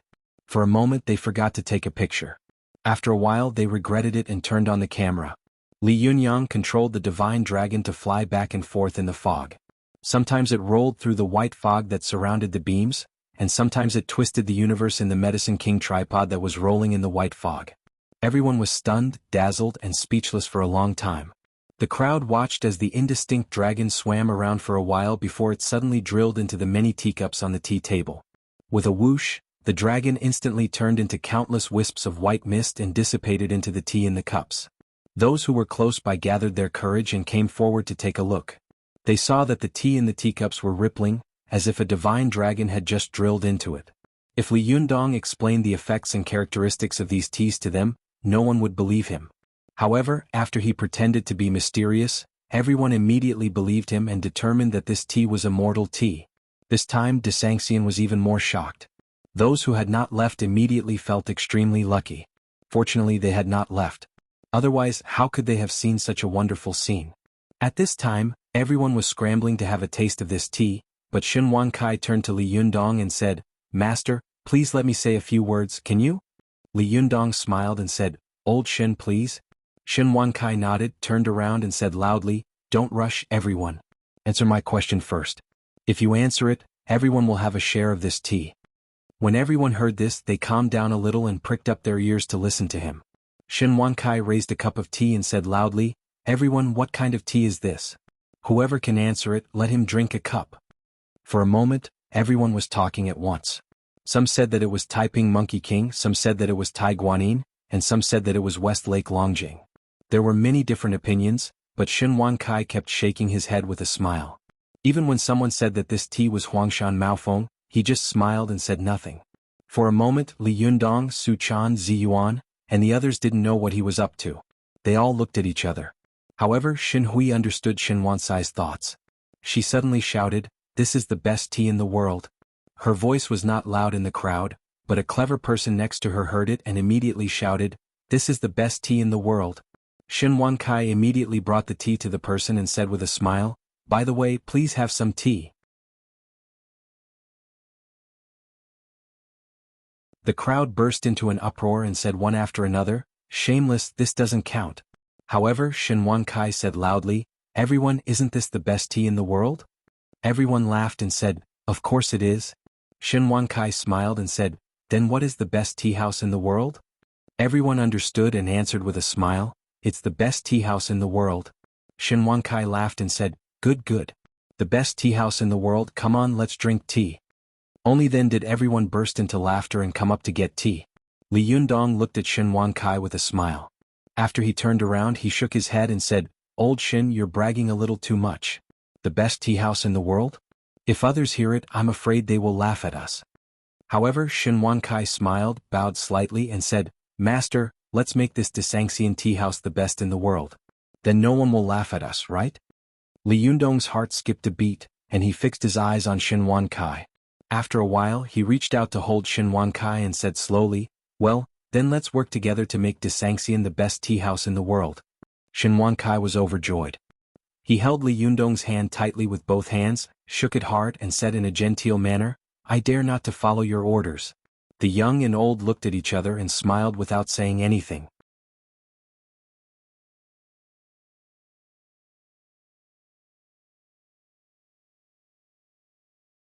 Chapter 824. That night, when some evening news on the TV station broadcasted the amazing spectacle of the opening of Desangxian in the new year, Desangxian became popular, and so did the title of the world's #1 tea house. A tea drinking trend was set off in Tianan City. For a time, almost every household took tea drinking as a fashion and talked about Desangxian as a trending topic. Even many wealthy businessmen in the surrounding cities were alarmed and specially drove to Desangxian in Tianan City to buy first-grade immortal tea. Bubble. Book. ******. Although the Japanese had driven the business of Desangxian to boom, Li Yundong, Feng Na, and the others knew very well that it was impossible for the Japanese to visit Desangxian from thousands of miles away all the time. Even if the Yamaguchi people were devout, they also had to support their families. The people who mingled in the underworld also had to earn hard-earned money. No family had much spare money. It was already pious enough for them to come all the way to the immovable Wisdom King's shop to drink tea and worship the gods. They couldn't destroy their homes to worship Buddha. How many Japanese tourists came to China every year? There were only tens of thousands of Yamaguchi people in Japan. Those who could afford to come were 1 in 100, and these Japanese tourists who came to Tianan City were 1 in 1,000. Therefore, if they only relied on the Japanese to support the business and financial resources of Desanxian, it would not be a long-term solution. Therefore, they could only tap into the market in Tianan City. On a whim, Li Yundong inadvertently created a huge gimmick. With the secret help of all kinds of opportunities and various forces, Desanxian's reputation rose. It was no longer limited to the pedestrian street. For a time, it became a household name in Tianan City, known to all women and children. At this time, Li Yundong also knew that the expansion plan of Desanxian had matured, and they could take a step forward. This was just a small step, and they had only opened another branch in Tianan City. For the time being, Su Chan and the little foxes would be in charge of it. But everything was difficult at the beginning. The first branch had been opened, and the second and third branches would probably appear soon in the future. In the end, Desanxian would go out of the country and go to the world. There was an effect in the business world called the snowball effect or the flywheel effect. It referred to the accumulation of capital at the beginning. The accumulation of capital was the most difficult.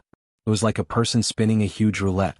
At the beginning, it was extremely strenuous and exhausting. However, once the difficulty of the initial stage was over, the snowball would roll bigger and bigger, thus creating a huge inertia. The flywheel would also roll faster and faster, and the person pushing it would save more and more effort.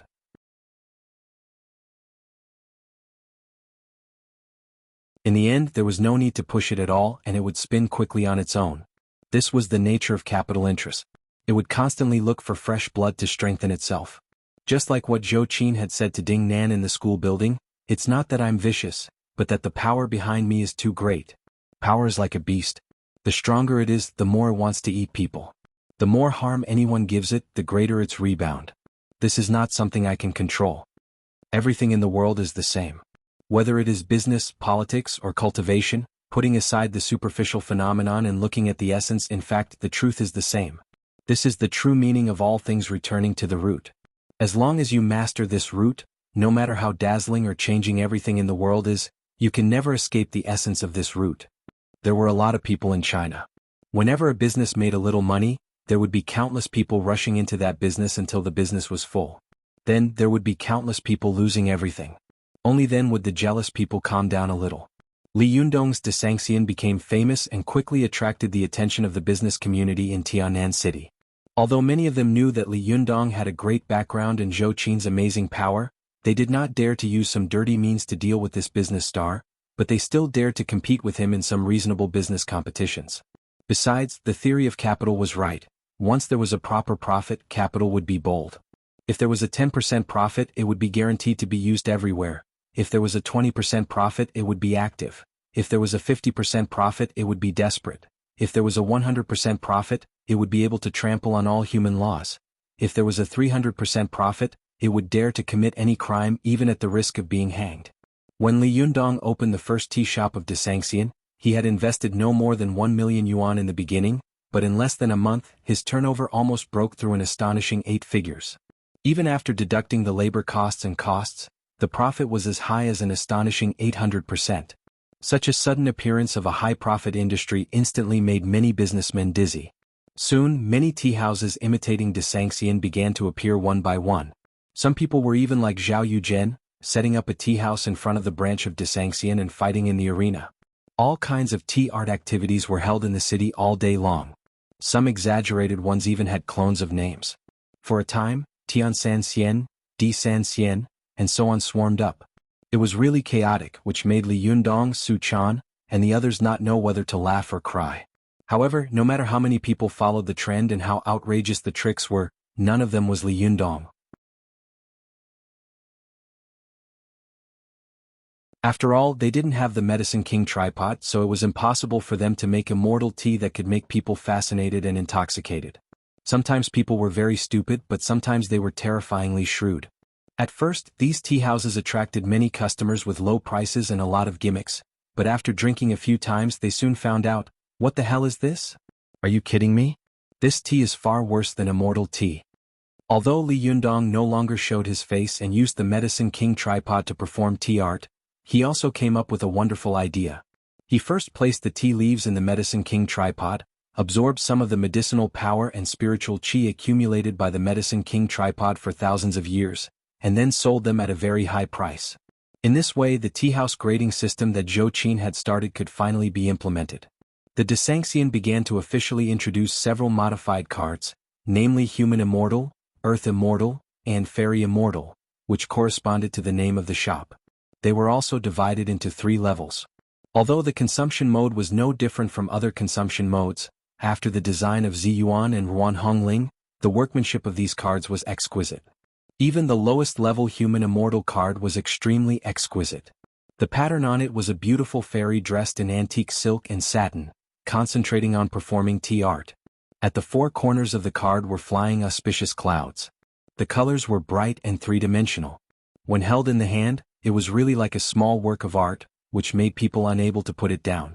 Within Human Immortal card, it meant that the tea guests were already primary members of the Desanxian. They were qualified to enjoy most of the tea of the Desanxian and enjoy discounts. The Earth Immortal card was a valiant portrait of Lu Yu, the god of tea, with a feather fan and silk scarf. At the 4 corners of the card were green mountains and blue waters, full of poetry like a beautiful picture. However, if someone looked carefully, they would find that the portrait of Lu Yu drawn by Ziyuan was actually somewhat similar to Li Yundong. Unlike the issuance of the Human Immortal card, the Earth Immortal card could only be issued after a certain level of consumption had been accumulated. After the implementation of the card level system of the Desanxian, thousands of Human Immortal cards had been issued. There were also many wealthy businessmen who came to drink the fairy tea. In order to drink the fairy tea, they spent a lot of money and directly smashed the Human Immortal card into an Earth Immortal card. However, to their disappointment, although the Earth Immortal card could allow them to drink most of the fairy tea and enter the box on the 2nd floor, they still could not enter the most luxurious box, that Fairy Immortal, nor could they drink that fairy tea. If they wanted to upgrade to that Fairy Immortal card, it was useless to just spend money. In order not to let the fairy tea of the Desanxian become a victim of rich businessmen showing off their wealth, and thus make the Desanxian stink of money, Li Yundong, Feng Na, and the others discussed and decided to set a consumption limit. That was, after reaching this limit, they would be qualified to apply for the Fairy Immortal card. But no matter how much money they spent, they would not be able to add more points to this person. This qualification was only one aspect. The other aspect was that they had to have some understanding of tea culture. Therefore, they had to face the questions about tea culture from the most beautiful tea lady in the tea house. Only if they could answer them could they be qualified to enter the Fairy Immortal tea house. This made these businessmen confused. This was the first time they had encountered such a thing where they couldn't get anything done with money, especially these beautiful tea ladies. The questions were not only rare but also tricky and strange. Even the experienced tea gluttons might not know. The most important thing was that it was not easy for them to go back and figure out the problem. When they came back again, the tea lady had changed the question. This is AF * king trap. Some of the ill-tempered businessmen suddenly flew into a rage, but the tea ladies were also very professional. With smiles on their faces, they did not say a word of rebuttal. Although these businessmen were angry and depressed, they also knew the background of this tea house more or less. Naturally, they did not dare to be presumptuous. They just complained in their mouths and stomachs, and they still went back to study the knowledge of tea culture. Every time some rich businessmen returned in anger, they made up their minds not to go to this deceptive Desanxian again. However, when they saw Shen Wankai, who often appeared in a high-profile manner in some banquet venues, they had no choice but to go back and become students one by one. Some even specially invited a knowledgeable tea master to tutor them. What a joke. They were all so poor that they only had money left. Who didn't want to live a few more years? Who didn't want to have a healthier body? Look at Mr. Shen. Now his eyes were as sharp as an eagle's. When I saw him a month ago, I thought he was going to be buried. This was all for the immortal tea. Moreover, according to Mr. Shen, he has recently been rejuvenated. The doctor said that he actually has the ability to have children again. Even the treasured saber is not old, and it is even more heroic than before.